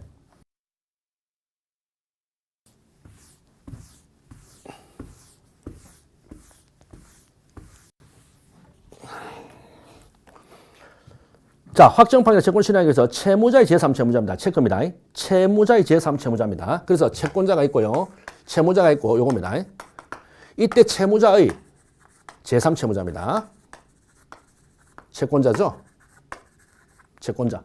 그러면 채무자의 제3채무자입니다. 보십시오. 채무자의 제3채무자의 채권에 의해서 압류 및 주시 명령을 받아 그 결정이 즉 이 채권에 의해서 압류 및 주시 명령입니다. 압류 및 주시 명령. 주시 명령을 받아가서 그 결정이 여기에 송달됩니다. 결정 송달. 됐죠? 결정 송달됐어. 그러면 결정이 송달됐다면 거기에는 뭐다? 예, 소멸시효 중단 사유인 최고의 효력을 인정해야 한다. 맞죠? 이때는 채권자가 확정 판결로 채권에 대해서 압류 받아 그 결정이 제3채무자에게 송달됩니다. 송달됐다면 어떻게 된다? 송달됐다면 거기에 소멸시효 중단 사유인 최고의 효력으로서는 인정한다 이 말입니다. 인정한다. 됐죠? 예. 원래는 채권자의 채무자인 채권은 원래 채권자의 채무자에 대한 이 채권은 뭐죠? 채권자의 채무자인 채권은 이렇게 하면 채권은 압류를 해버리면 시효 중단 이거는 중단되지 당연히. 재판 청구 압류를 하면은 중단되고 즉 채권자의 제3채권은 압류를 하면은 됐죠? 압류를 하면은 바로 중단된다 이 말이죠. 중단된다. 채권은 압류로 소멸시효 시효 중단 효력이 생긴다. 그러나 압류의 대상이 이거. 을의 병에 대한 채권이죠. 을의 병에 대한 채권입니다. 이럴 때 을의 병에 대한 채권은 바로 확정적으로 시효 중단되는 게 아니고 반드시 얘한테 요거 결정이 송달돼야 돼. 제3채무자한테 내가 을에 대해 가지고 있는 채무가 을의 채권자 값이 잡았구나 라고 됐구나 하는 걸 그 결정이 송달돼야만입니다. 송달되면 뭐다? 이때는 을의 병에 대한 채권은 요거는 뭐다? 최고로서 효력. 지금 요 지문이죠. 3번 지문. 최고로서 효력입니다. 자, 최고로서 효력에 의해서 중단이 된다. 됐죠? 다소 맞는 지문. 자, 그 다음 4번입니다. 직접 점유자, 직접 동그라미. 상대로 점유적 건지 가처분한 사실을 직접 간접이죠. 다른 사람이죠. 통지한 바가 없으면은 그 가처분은 간접 점유자의 시효 중단 효력을 가지지 못한다. 우리 176조. 원래 요거에 압류, 가압류, 가처분 같은 경우에는 어떻게 합니까? 116조에서 시효이익을 받을 자에게 직접 통지해야 되죠. 시효이익을 받을 자에게 통지해야 중단 효력이 생깁니다. 시효이익을 받을 자에게 통지해야 중단 효력이 생겨. 아시겠습니까? 시효이익을 받을 자에게 통지해야 됩니다. 따라서 직접 점유자 상대로 금지 가처분, 점유적 금지 가처분을 한 사실을 간접 점유자가 통지를 한 바가 없으면은 그러면 그 간접 점유자에 대해서는 뭡니까? 통지 못 받았죠. 그러면 그 자에 대해서는 중단의 효력을 가지지 못하는 겁니다. 알겠습니까? 중단 효력을 가지지 못한다. 직접 점유자에게 가처분한 사실을 간접에게 알려줘야만이 통지를 해야만이 비로소 통지를 받았을 때 시효익을 받을 자, 즉 간접 점유자에게 통지돼야 시효준다 효력이 생긴다. 176조입니다. 자, 그 다음에 25번 변제 충당이죠. 여러분 충당. 채무자가 여러분 변제 제공을 합니다. 근데 동일 채권자에게 어떻게 한다? 수개의 채무인데 다 못 갚아. 채무 전부를 소멸 못 합니다.